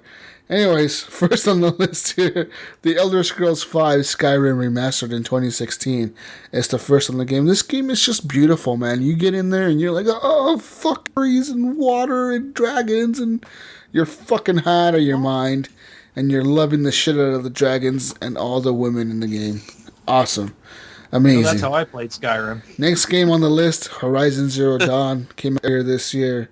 Apparently this game is such beautiful looking, and when you're really high, it looks even better than it did. Yeah, it's gorgeous. The problem is when you're really high, it might be hard to play that game, because that game's not easy. No. Number 3, guys, The Witcher 3, The Wild Hunt. This game is a beautiful game. We all know this, because we all played it, but if you're really high, it might just make you fucking blow your fucking mind. Blow your fucking mind. You're a fucking monster. You're a monster hunter with white hair. You're running around with your horse, Roach. You're fucking shit up. It's all good. Also Phoning on the brothel list. chicks. On the list, number 4, I believe. I lost count. Number 4, Uncharted 4, 2016. This game will fucking blow your mind too because it's a beautiful looking game, and you're like, what the fuck is going on? So wait, is this list just graphically intense? Just graphically intense games that look really good when you're high.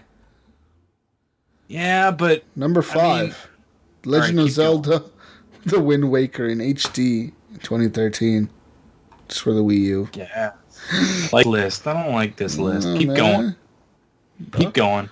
Final Fantasy 15, 2016. This game came out in 2016, of course. Final Fantasy 15. I was gonna buy this game the other day, no joke, but I was like, I got Deus Ex. Fuck this game. You know what, dude? I got it from the library. I pushed a car for a little while, and I didn't touch the game again. On the list again, Abzu, 2016. This game came out on the Xbox One, PlayStation 4, and PC.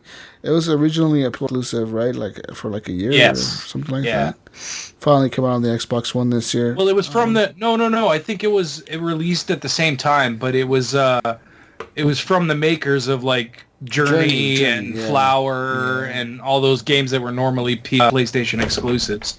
But this was the first one that wasn't. Totally. Guys, another one on the list here. Legend of Zelda: The Breath of the Wild. Of course. Game to play while you're stoned.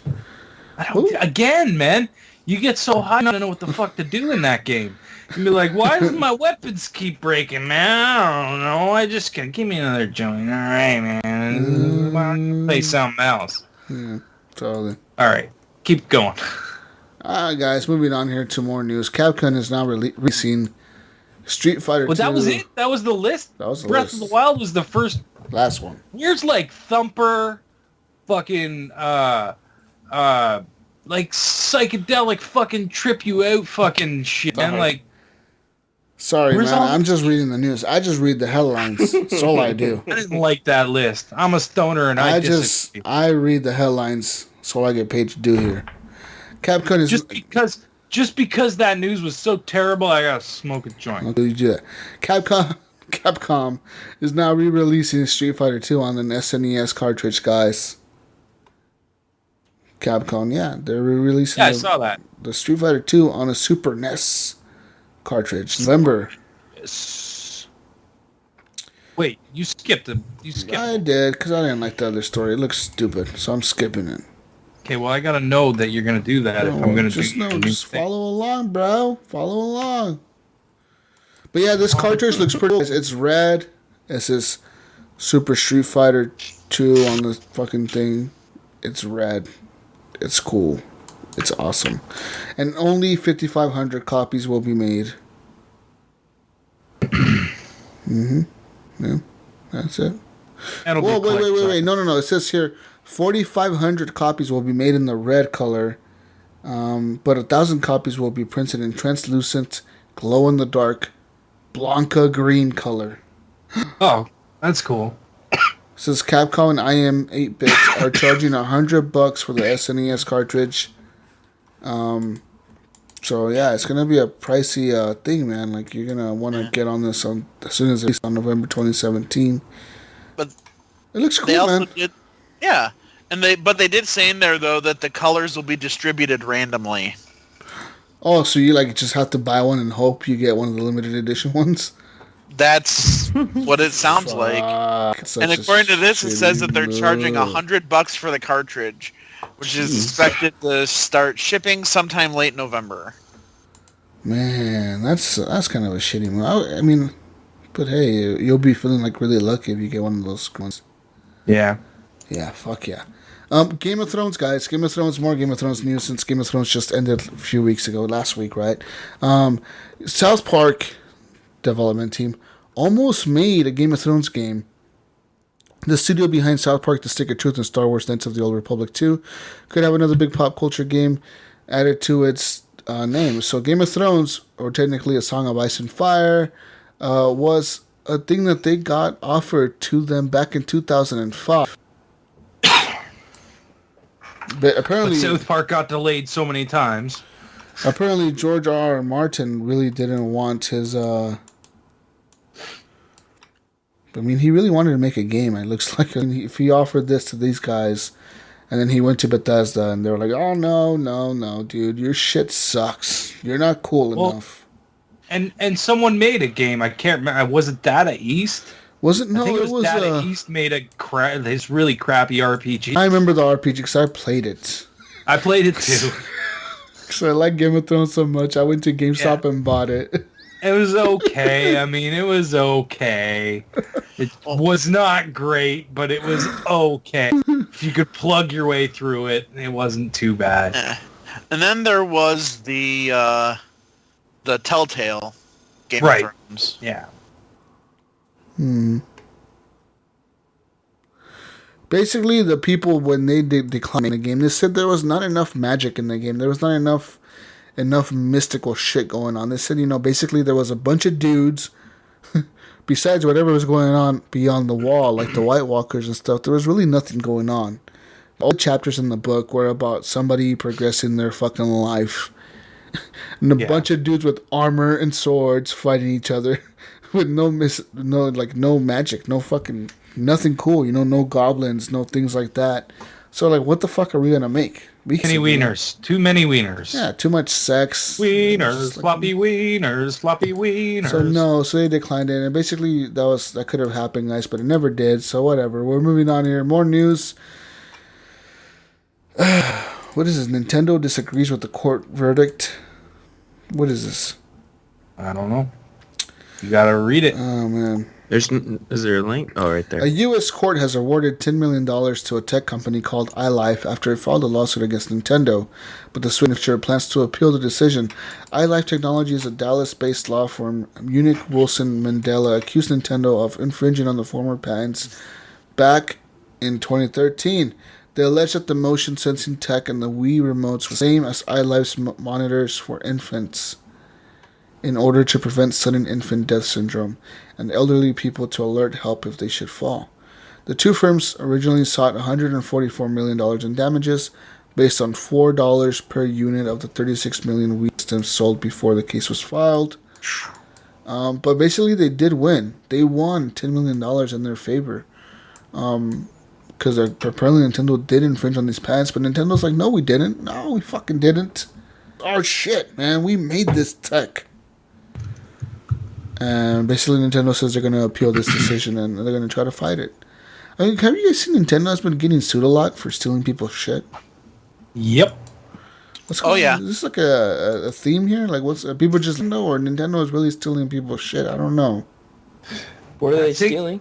I think last time I was on the show, they stole somebody else's. It was the tablet guys, right? Switch. They made the tablet Switch slide handle things. They stole their tech, right, where they slide the handles on the side of the tablet and control it. Now they're being accused of stealing the actual motion sensing tech inside the controllers from another company. So it's kind of Nintendo's being kind of shady. I don't know, man. Like, I mean, I think I'm gonna Nintendo's assume. always been shady. Nintendo's a shady fucking they're company. A shady ass company. Yeah, I mean, there's a reason they've been around for 100 years, right? Like, they know how to steal shit from the competition, basically. No, they think they know. I mean, they've been around for 100 years. You can't knock them. I mean, those motherfuckers, they've been around forever. Like, ever and ever and ever. Yeah, but they started off doing, like, other, like, card games. They were doing, like, card games back in the day. But, I mean, they're in the console market, man. They make fucking money. Anyways, guys, moving on now to the Xbox One X news. Every Xbox One X enhanced game, I have a list right here, but I'm not going to read all of it, because this is a long fucking list. But I have a list of every 4K, HDR, frame rate, and other shit enhanced games. Guys, it's a big fucking list here. Big list. Huge Holy list. cow. It is the biggest list in the world. Big, huge, the best list. Anthem will be 4K checkerboard, 30 frames per second HDR on the Xbox One X. Ark Survival Evolved will be 1080p, 60 frames per second HDR. Other games like Origins will be 4K checkerboard, 30 frames per second HDR. Dead Rising 4 will be in 4K. Dark and Light will be in 4K. The Darwin Project will be in 4K. All these games will be in 4K. I'm glad Gears of War 4 is going to be in 4K, but they're keeping it at 30 frames per second for the campaign, which is stupid. They should just make it 60 frames because they can do it. They do it. But it will be no. Eric, I think even the PC version is 30 frames per second. But Eric, guess what? The multiplayer will be 4K 60 frames a second. In multiplayer. The multiplayer awesome. will. Yes. I mean, Halo Wars 2 is going to be in 4K. We got a lot of games in 4K, man. Like Mass Effect Andromeda will be in HDR 4K. Yeah. Ryan, Elite Dangerous. Yeah. Lots of games in here, man. State of Decay 2 will be in a 4K HDR. I mean, like true. When I'm talking 4K, I mean they're not going to be upscaled like that other checkerboard crap. When I'm saying 4K, they will be in 4K. Native 4K. Yeah. Titanfall 2 will be in 4K. Tacoma 4K. Sky will be in 4K HDR.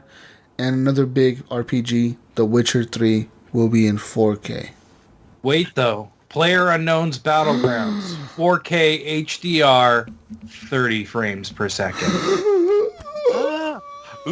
League, 4K HDR, 60 frames per second. Exciting, man. Fortnite, I'm excited. 4K HDR, 30 frames per second. So for you people saying there's not enough 4K on the Xbox. Xbox doesn't have games, guys. They don't have games. They can't do 4K. Well, guess what? People, guess what? They're getting 4K. And you just heard a lot of the games. And now it's just like 5 or 10 games off the list. There's like fucking 30, 40 of them on there. There's over 100, I think. And I believe this isn't the full list. There's another list where it shows every other game being like enhanced or made better for the Xbox One X. Yeah. And these guys, are the games that have been confirmed up to now. And don't count out 1080p televisions will also get super sampled. So if you have a 1080p TV, you go ahead and you get this console for you because you're going to get better graphics no matter what. All right, Eric? You do that. Okay. You okay, buddy? I'm great. I'm tired. Fallout 4 Game of the Year Edition has been announced or listed for the Nintendo... Not announced, but listed for the Nintendo Switch in a Spanish retailer website. They basically list the Fallout 4 Game of the Year Edition for the Nintendo Switch. What do you guys think about this? Nintendo Switch getting big RPGs here? Well, I mean, they're going to do Skyrim, right? So it makes sense. Yeah, Fallout makes sense. Yeah. I mean, I don't know. I'm not. I mean, they have very similar engines, right? Like Fallout and Skyrim. Isn't it? It's not the same engine. Well, it's tweaked. Tweaked, yeah. Oh. Yeah, because each one's got different things. Like Fallout's got Fallout has the VAT system that Skyrim doesn't have. Something like that. Yeah. But yeah, besides that, I mean, you're going to get that on the Switch. So if you're looking forward to playing Fallout 4 on the Switch, I would say look for it maybe next year, late next year, if they're going to announce that for that. They're going to do Skyrim this holiday and maybe Fallout in the summer, I would think. Next holiday. Yeah, but besides that, guys, moving on now, we're going to move on to community questions. To find the community questions, we post a post in the group every week before the show where you say, like, hey, leave us questions for the show. Do you have the questions? I don't have the questions, but go ahead and link me those questions because I need them. Oh. Well, they're on the Facebook page. Facebook group. Because Gunny wasn't here to do it. My bad. Way to go. Gunny's bad. Unprepared. The most unprepared fucking podcast in the world. Sorry, guys. Oh, I'm so sorry, guys. I'm so sorry. Sorry. Did you get them yet, Jesus? No, I don't have them. Will you relax? Oh, All right. You take it easy over there. Huh? Assholes. Well, you know. All right, I got the questions, guys. Good. Got it. Question number 1 by Brian Tolb Jr. He asked, Oh, gosh. Never mind. Now I'm gonna ask that question.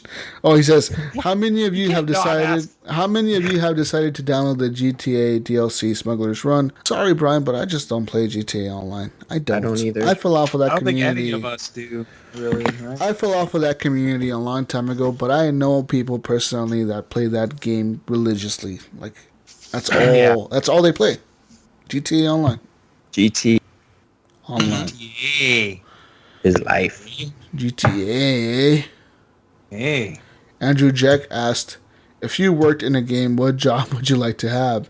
In which game? And not lead characters. Taxi driver in GTA, for example. So. Oh, man. I'm trying to think here. What job would I want to have? Yeah. That's a tough one.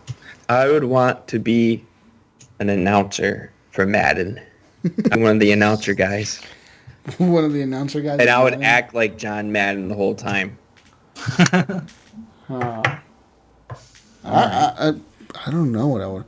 I think I want to be like one of those Khajiit cats that sell things in Skyrim. Nice. Khajiit has things for you. It's like, Jesus has wares if you have coin. You selling shit on the side of the road. That'd be a cool life, man. You get to like just sell people shit all the time. Or I mean, I don't know what else would be kind of like cool. I don't know. I think I'd probably go with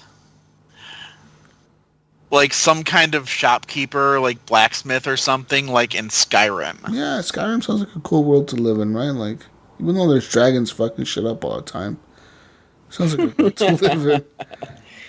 Y'all picking these dangerous worlds. I'm picking safe worlds here. You're fucking Madden.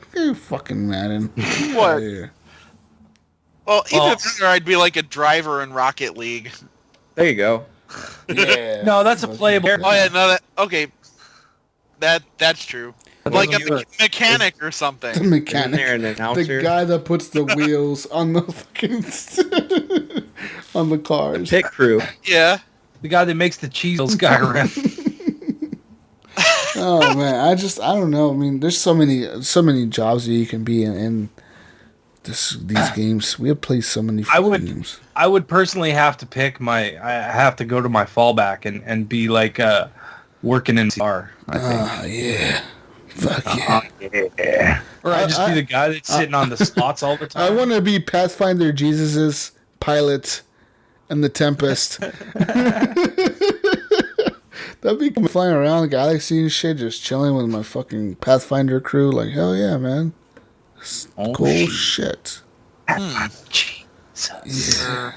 Pathfinder Jesus. Dude, or even being like one of the like faction leaders or like gang leaders in Elite Dangerous. Yeah, I mean, so many things you could be, right? So, like, why you ask such open-ended questions, Andrew? Like, make him so we can narrow this shit down. It's hard to choose just one. Yeah, Robbie Weed. How I could be the guy that shapes the blocks in Tetris. Yeah, man. Like Robbie Weed asked, if you could punch any video game character in the face, which character would it be and the why? Flood. The Flood. I hate the Flood. Yeah. They're annoying. The Flood kind of sucks. I mean, they're kind of creepy though when you first see them. Like, what the fuck is that? Mine's the Who Flood. am I? What the fuck am I gonna punch in the face now? I think of who in my face. Fuck. I'm thinking hard. I mean, I don't know. Who are you gonna punch in the face, Ryan? Who you want to punch? I'm gonna punch Nathan Drake in the face. How dare you? Why, Nathan? I don't know, man. What did he ever do to you? Because he's a dick all the time. I just punch him in the face and be like, "Stop being a dick." No. That's so stupid. So horrible. That's mean. It's funny. Yeah. No. Drake. Not funny when he's being a dick. Drake, Just stop being handsome. Stop being a handsome dick. stop being so sexy. A handsome dick. That's funny. All right, who are you punching?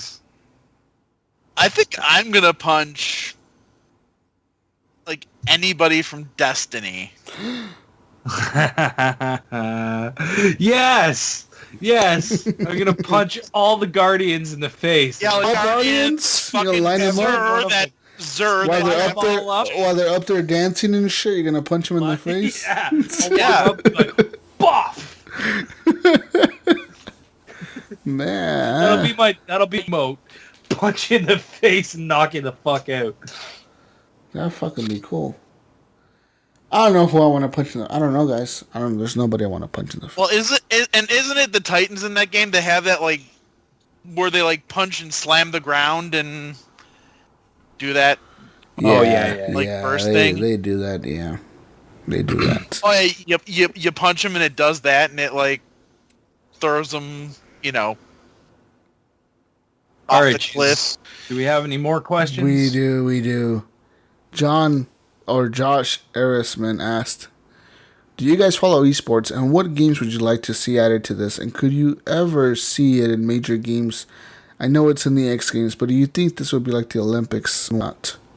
No. Esports, I don't follow it much, but... There was talk about it being in the Olympics, but I think that's silly. I think it's that's dumb. I think at this point it's too far off to be in the Olympics. Well, yeah, it was being talked about for 2025 or some shit like that. It'll be in the Olympics in in our lifetime, by the end of our lifetime, but do you really see it being in the Olympics? Yeah. Me, I do. Yeah, I don't know, man. It will be. I could see it before I die. I'll probably see the esports in the Olympics. Was he asking? Was it a 2-part question? Well, he asked if you followed it, esports. Oh, not really. And what game would you like to see added? Busy to with esports? words. Game would you like to see added to esports? Yeah. I mean, anything could be, man. Anything. Yeah. That's the thing. I mean, you look at the beauty of it, right? Player Unknown Battlegrounds is an esport now. Yeah, it's like anything could be esports. That's a kind of weird game to have as an esport. You know, like it's isn't it? Yeah, pretty much. Or is there teams? Like last man standing, whoever wins. Well, there is teams. There's duos, doubles, duos, and there's squads and shit like that. But is Battlefield an esport? Yeah, Probably. it is. Battlefield, Call of Duty, those are all esports. They have competitions. Apparently, Gears of War has one. Yep. Yeah, Gears of War is an esport. They've had Gears, Halo, Call of Duty. First-person shooter basically has an esports. Even Overwatch, all those shit. Everything has esports. I just discovered which one I'm going to start following. Rocket League esports. Well, other than that, Elite Dangerous esports. There is a Tetris one. Oh god, yep, no doubt. That's the one that will be in the Olympics.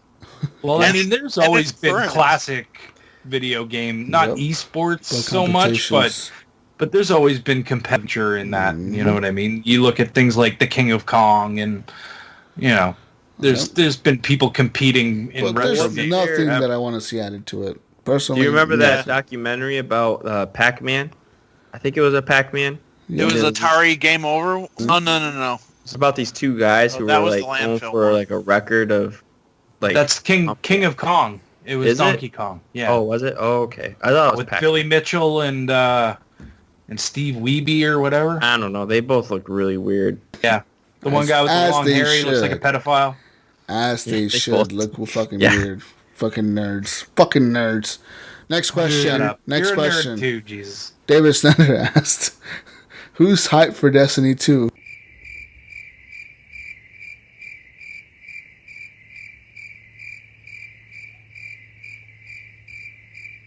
No hype? Not at all. No, personally, I'm gonna be playing it, but I'm not hyped for it. I'm just gonna play it. I want to play it.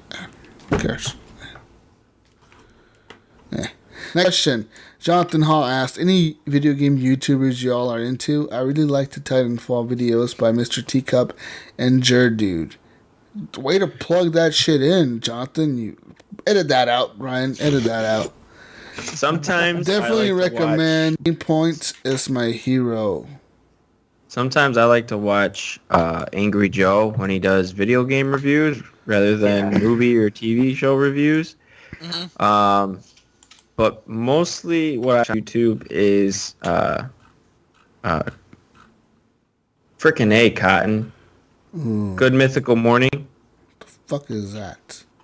Okay, It's I've seen it. Talk show, and it's funny. You should watch it.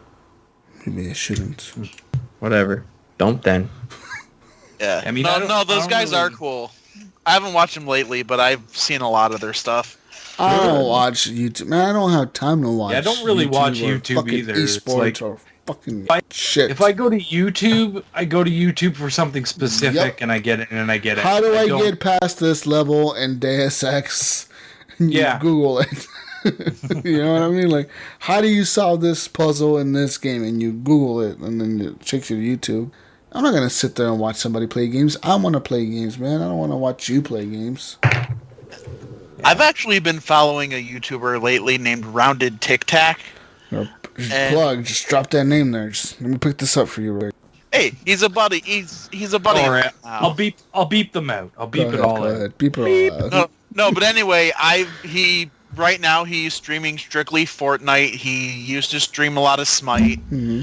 But right now it's pretty much Fortnite, and I've just been watching his streams and, just checking out a bunch of his other, like tutorial videos on shit, and it's just, I don't know, really cool. It's like if you want to check out Fortnite, yeah. No, I don't want to check out Fortnite. Next question. Clint asked, was there ever a game you owned for more than one system? Yes. Almost every Nintendo game that's ever come out. There's been a lot of games. Halos, Battlefields, Call of Duties.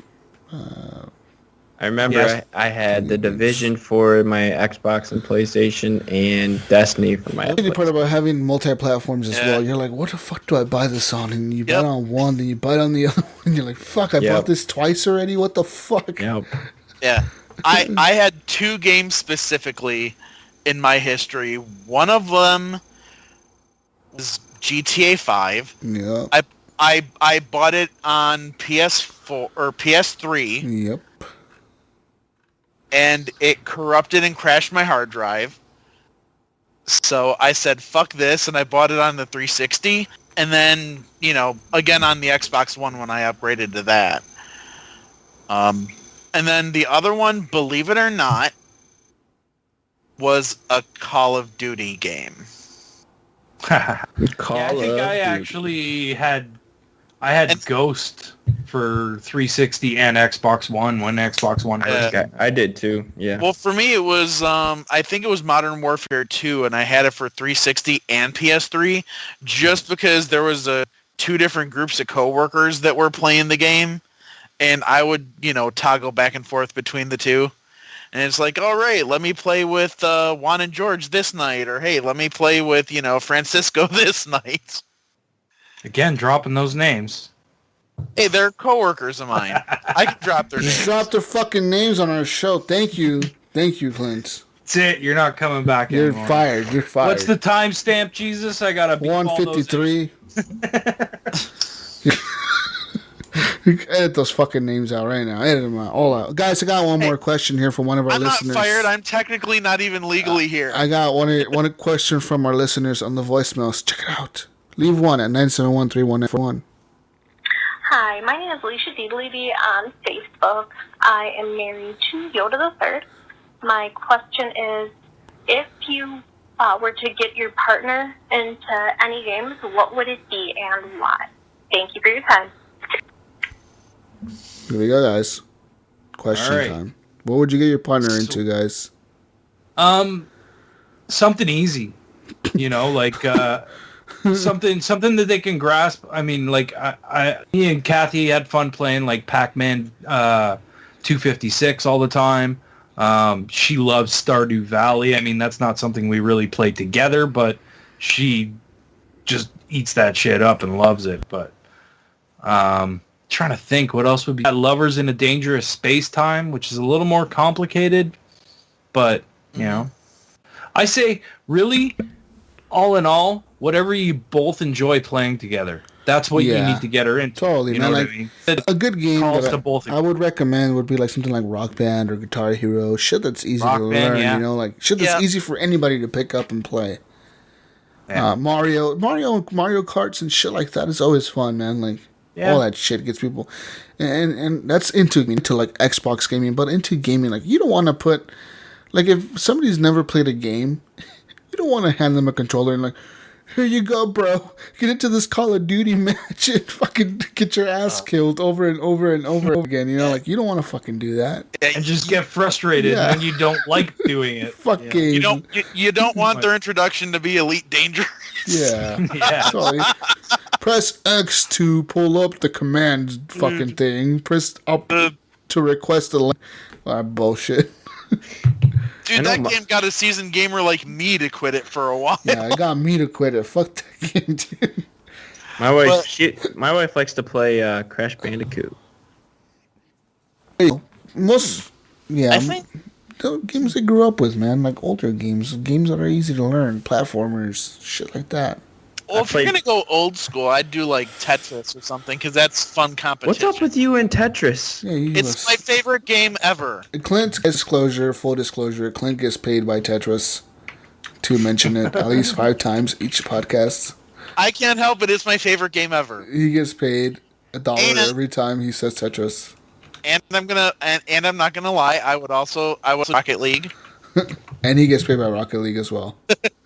Because I play that every week. I can't help it. But yeah, totally. I mean, I don't know. It depends what you gotta also know the style that people are into, right? Like you'll think that somebody's into first person shooters or somebody's into platformers or somebody's into like rhythm games like I said, Rock Band or Guitar Hero. It's all about what the person is into, you know. Some people are into like managing things, man. Maybe the best game to get somebody to get into a strategy game or a managing game.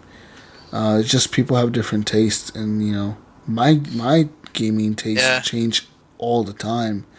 Where like there'll be months where I want to play strategy games, and there'll be months where I want to play first person shooters, there'll be months where I want to play RPGs. It all switches up all the time. Ooh, Ryan, I got one. Oh god, Tetris. Dust. Yeah, Tetris. Guys, another question. This is actually my husband, so listen to this. What's up, Horrible Gamers? This is Yoda the Third. Just thought I'd shoot you guys out a quick voicemail. I was wondering, since the Xbox One X / Project Scorpio is on the way for launch, I have a special edition which just says Project Scorpio. If you could have any Xbox One X, like special edition, bundled with a game, I'm talking custom design, custom sounds, what game would it be? And like specific sounds you'd have, like War One, and it makes like locust sounds, stuff like that. Also, what is your current runnings for Game of the Year for multiplayer and single player?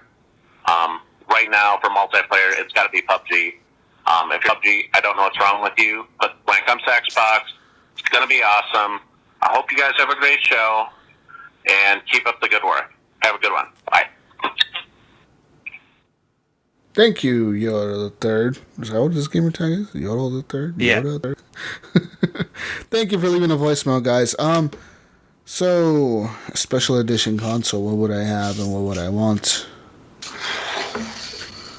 That's a good question, man. Like, I mean, I would have said a Crackdown 3 console would have been cool looking, but there's no Crackdown 3 coming, so... At this point, I would say like a Star Wars, like a Battlefront 2 console, like all black, and have some of the accents of like the Stormtroopers on there and shit like that would be awesome. Just have a Stormtrooper on the fucking top of it or whatever, on the side of it. Fucking, I don't know, something. A TIE Fighter on the side. Make Star Wars sounds, we turn it on.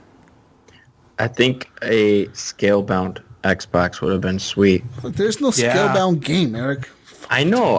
He said would have been. Oh, okay. Yeah. Okay. Jeez, freaking listen. Just saying. Whatever.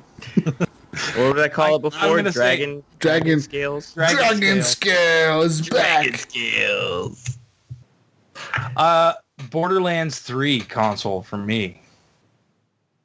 if it was going to come out. We already know Clint's a Tetris. Tetris. No, actually, Tetris no. Xbox or Rocket League An Xbox Elite or Dangerous Dangerous, Xbox. Dude, as cool as that would be, no. I would actually, since it's gonna come out, I want like a South Park. Yeah, that'd be cool. I want either like a South Park or a Kingdom Hearts 3. Those are my top two choices. Like to see a special edition Kingdom Hearts console come out, with Kingdom Hearts 3, that would be amazing. Yeah, but it's not going to be for Xbox if that happens. No. Yeah, that's true. Fucking Sony. But no, in that case, I think I would actually have to go and say Resident Evil 7 then. That'd be a cool console to have. Yeah, I think that would make a cool one. Yeah. But the next question, guys, was, what is your game of the year so far? And multiplayer game of the year. So for me, I want to say my first pick for game of the year so far would be Watch Dogs 2. What? Watch Dogs 2, man. Like, that game is fucking amazing. I had so much fun with that game. Wasn't that out last year? Was it? Okay, if it was last year, then I'm going to change my decision. Yeah, because that was in our game of the year stuff for last year. Okay, well, fuck. Damn it. This year, Jesus. All right, I got mine. Go ahead. For single player, I would have to go with Hellblade. That game was fucking awesome, man. Like, honestly, for a single player game to play through, it was good. The story was good. The voice acting was fucking amazing. The sound, it was great. Like, everything was just top notch in that game. Graphically, it was amazing. Everything was perfect. So that's my single player, as of right now, game of the year. Let's see, multiplayer. I'm not a big multiplayer guy. I mean, I'm not to be judging a multiplayer game because I'm going to do really bad in it anyways. So it's just not my style. I don't like competitive multiplayer. What multiplayer games have released this year? Call of Duty Remastered. For Honor. Yeah. Call of Duty. Yeah, there's Call of Duty. Did Mass Effect Andromeda have multiplayer? Yeah. Mm-hmm. Yeah. Mass Effect would be my number one game of the year pick right now, I think, because I played that game. For multiplayer? No, for multiplayer or for both? For single player? There was also Ghost Recon Wildlands. Yeah, so that's mostly single player. That's single. Well, co-op. Co-op doesn't really count as multiplayer to me. Resident Evil will be up on my game of the year list as well for single player. Resident Evil would be close, man. Yeah, that was good for single player. Yeah. What about Friday the 13th? That would be probably my multiplayer pick because I played that the most out of any other game. Oh yeah, there you go.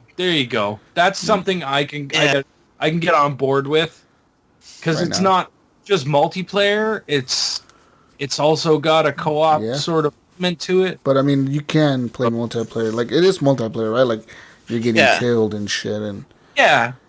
So I'll go with that. Overwatch wasn't out this year. It wasn't out this year. It was last year. Yeah. Overwatch would be like, if I was talking about what I've played the most this year, Battlefield and Overwatch would be on top of that list. What about Siege? Siege was out 2 years ago, dude. You're saying that the games that you've played the most. No, I haven't played Siege that much this year. I think I probably played more Overwatch than Siege this year. I kind of fallen off of that game, man. Like, I played it a lot, but then I fell off of it, and yeah. Mm-hmm. Yeah. I think I would have to go single player. I want to say Resident Evil 7.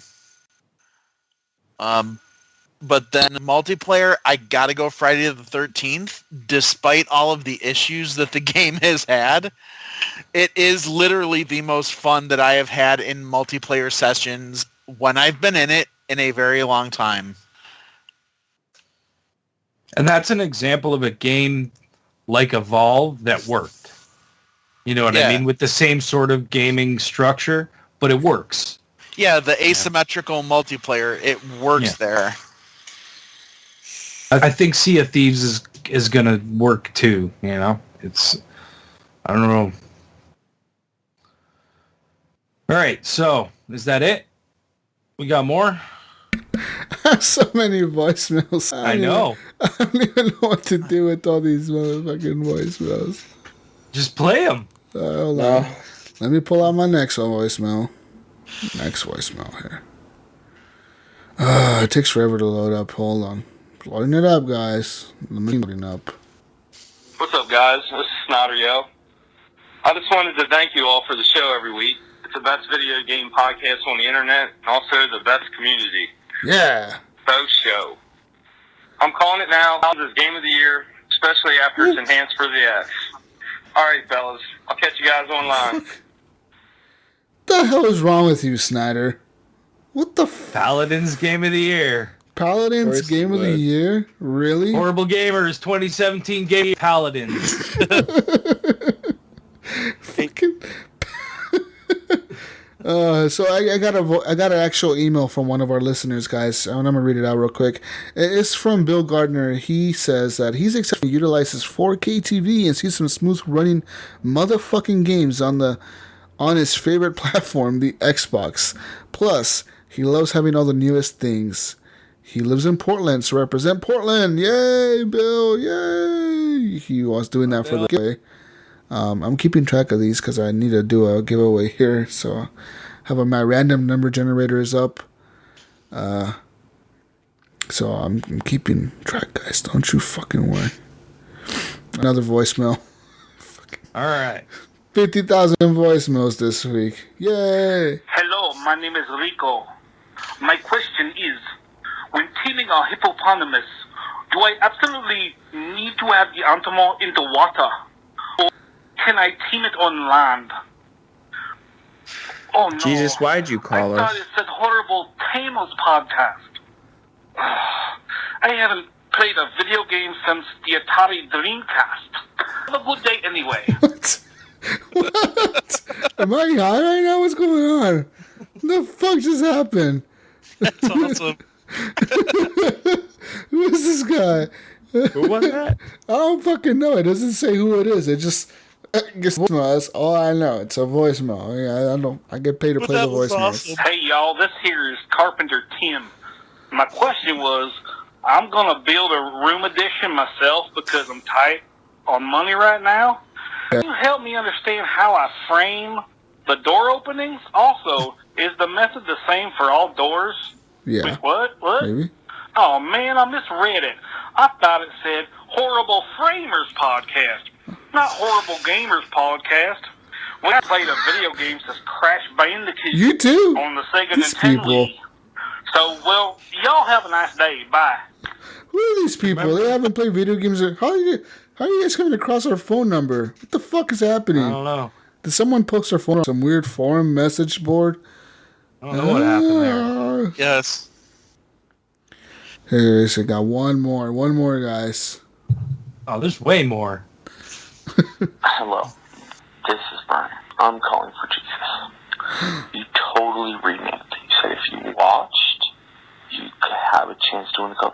Now, I am a lovely, wonderful Canadian, much like Ryan, and you're trying to screw me just like in the South Park movie. What the fuck? When they spilled the blood of the funny Canadians, Satan comes back to Earth. This is what's going to happen again. I'm just saying, shit rolls downhill, and the United States downhill. That's all I'm going to say. What the fuck? God bless Canada. That's all I can say. Some racist. God bless Canada. I'm getting racist voicemails. Now I'm getting hate mail right now. What the fuck? I feel like threatened right now. I'm gonna call the police. Need to follow reports. I call the Mounties. He's in Canada. I need to call the Mounties to come get this. Man, I feel threatened right now, guys. I feel threatened. Hell is coming for me. Harlan, a.k.a. Lowwatt Living. And I just want to say that I spent $39 originally on Fortnite. Not much, $89. Oh, you did? And I love Destiny Yeah, 2. this is an old. So this is an I'm old a rebel. If you don't like it, too bad. Go suck it! Sorry, people. Sorry, eh? Sorry. Did you hear the Where siren is playing in the background? Evans?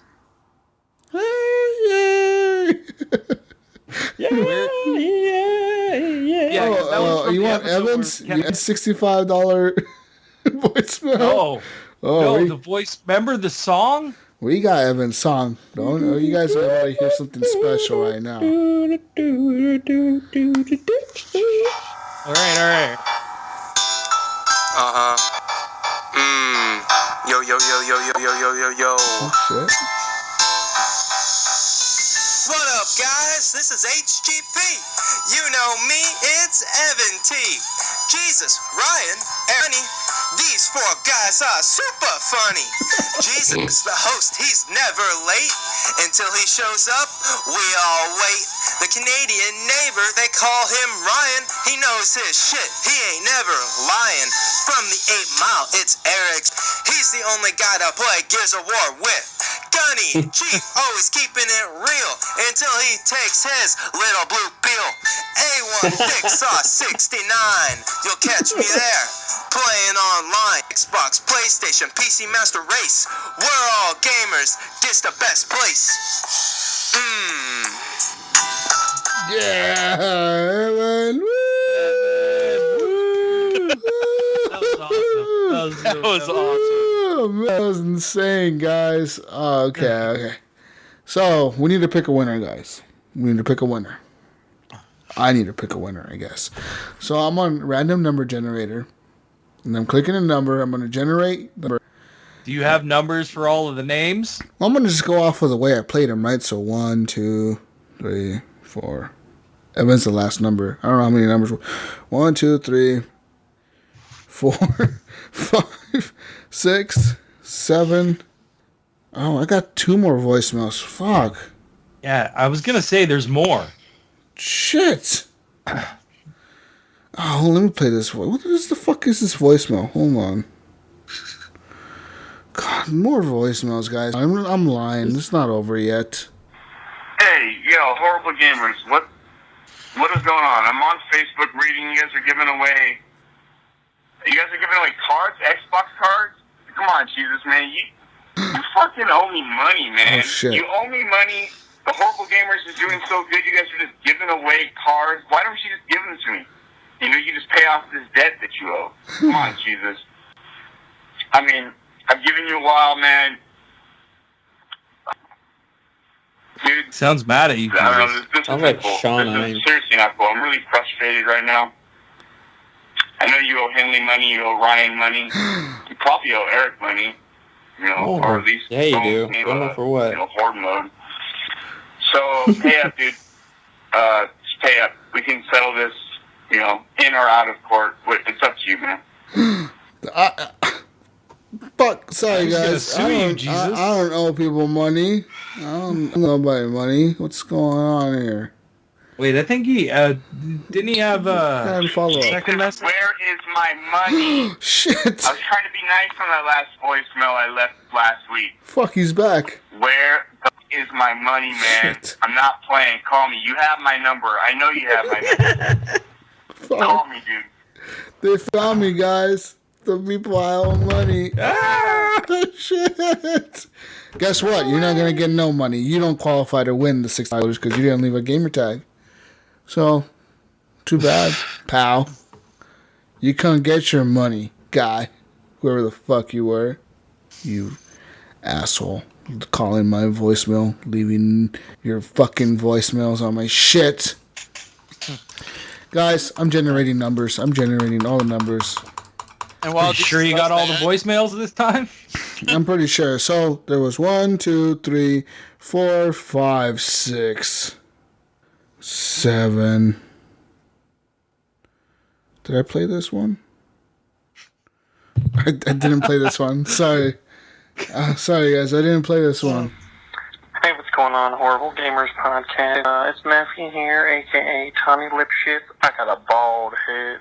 I just wanted to say... a bald head, too. You do a pretty good job. I like how you expand on multiple platforms and you give information about everything first, for the most part. Everything I've seen and stuff I haven't seen before, which is pretty hard. So, appreciate you guys with the updates. Keep rolling strong. This is Meffy, a.k.a. Tommy Lipshit. I got a bald head, and I'm signing out. His gamer tag was Mephi? No, I think... Mephi? Whatever. We'll find you if you win. So, I'm going to count the numbers here. 1, 2, 3, 4, 5, 6. Sure you got all the time. Stop asking him that. Yeah, he's gonna find another one. Jeez. I know he is because 3 o'clock in the morning. 8, 9, 10. Oh. Oh my God, Jesus. 10. I got 10. Okay, I got 10. There's 10 people that are going to win or qualify to win. 10 people. Generating a number now. I'm clicking this shit to like fucking... Number 5. 1, 2, 3, 4. God damn. No. What? God damn. Who won? Oh, really? Who won? Number 5 on the list here, going down here, my voicemail list, is Evan Tanaka. He deserves it though, man. Evan, you won the $65 code.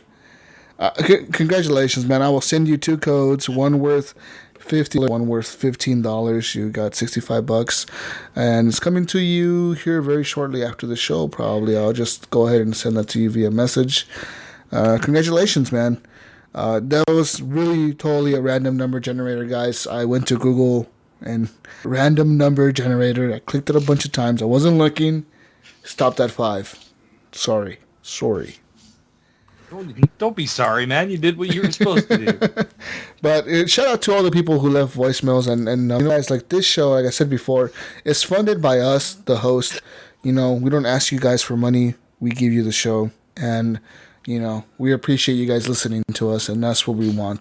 People that like the show, they find it entertaining, and they come back and listen every week. And we appreciate you guys. The way you can pay us back, though, is by leaving us a review on iTunes, leaving us a review on Google Play, liking us, thumbs up on Stitcher, leaving us a review on all that stuff. Go leave us a review on Facebook, on our Facebook page. And Horrible Gamers Podcast Community is the group you want to join to play with the rest of our crew there.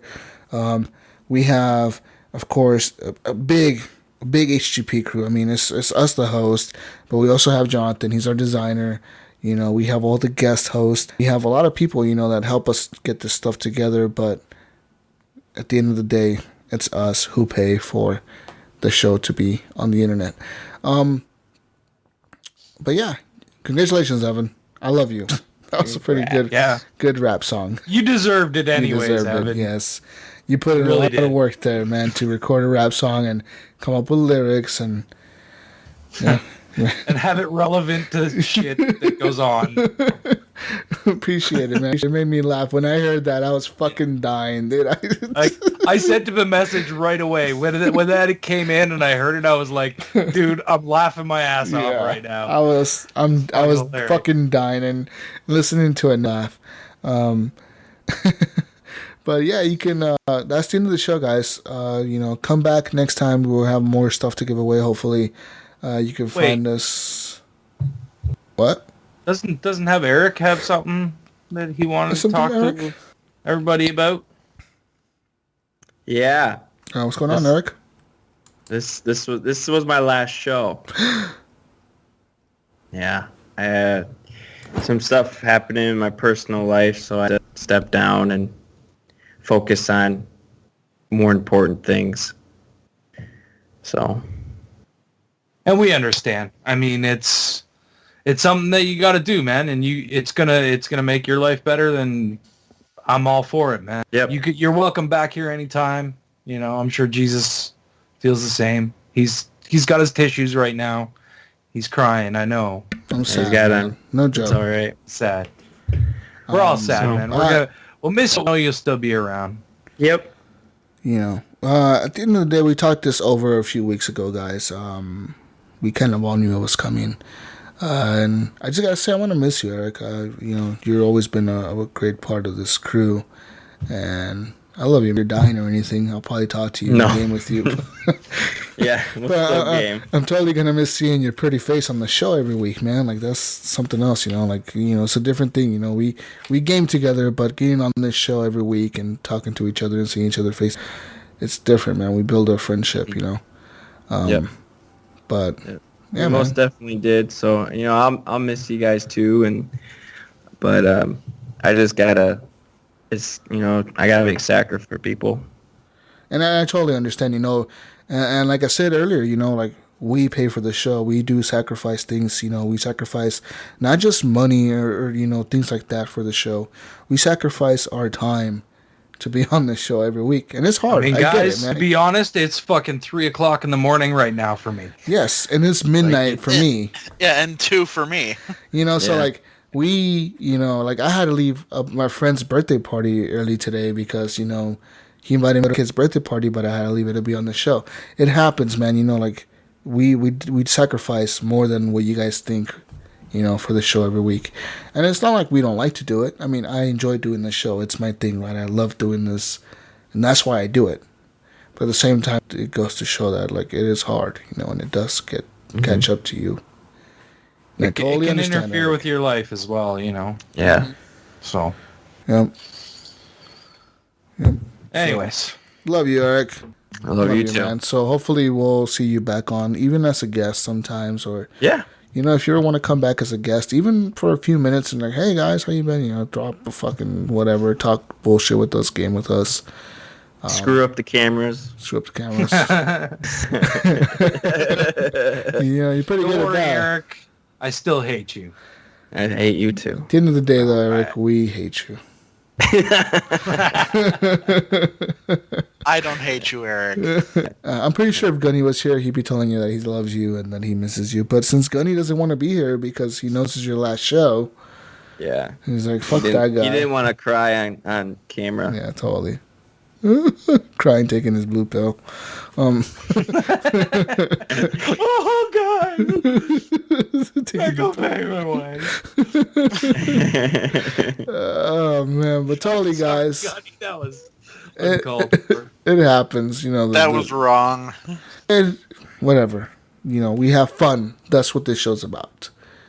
Yeah. So, Eric, thank you for being on the show the times you were on. Thank you for joining me in this endeavor to restart the Horrible Gamers.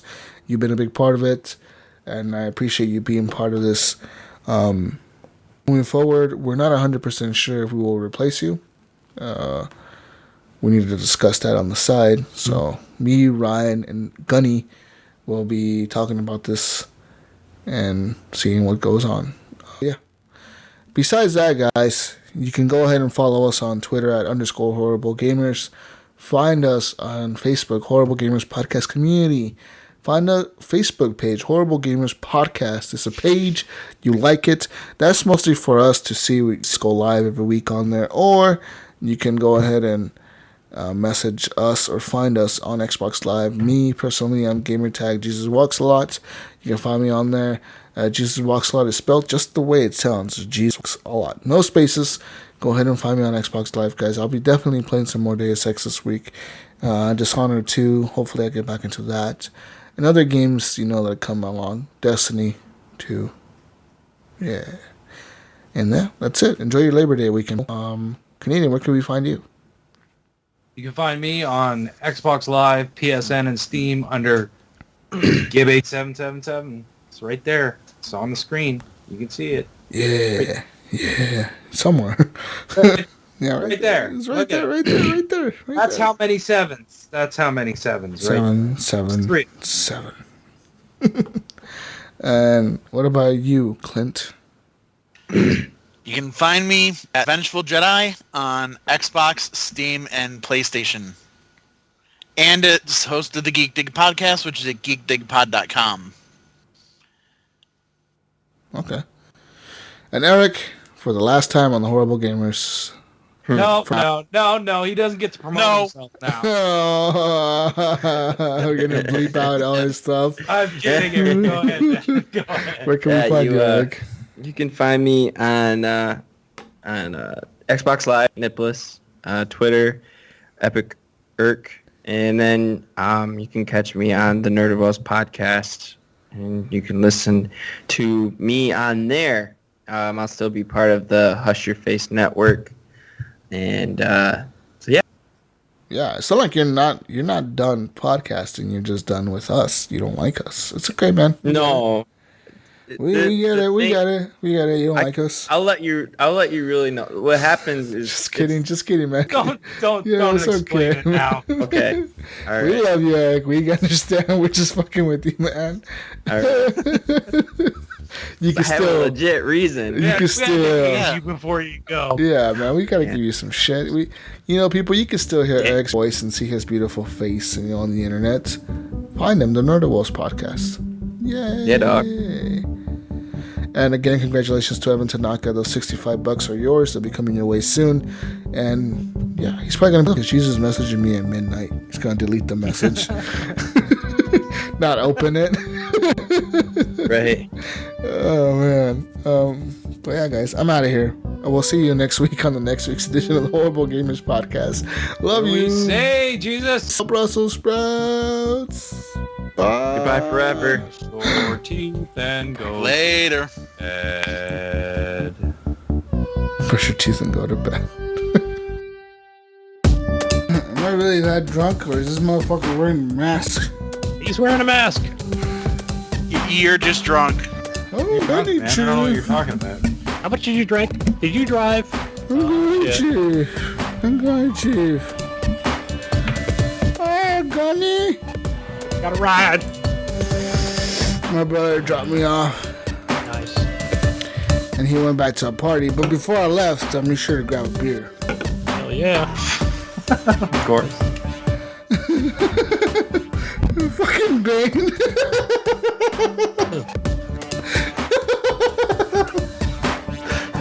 A new podcast didn't ask, man. I'm Bane.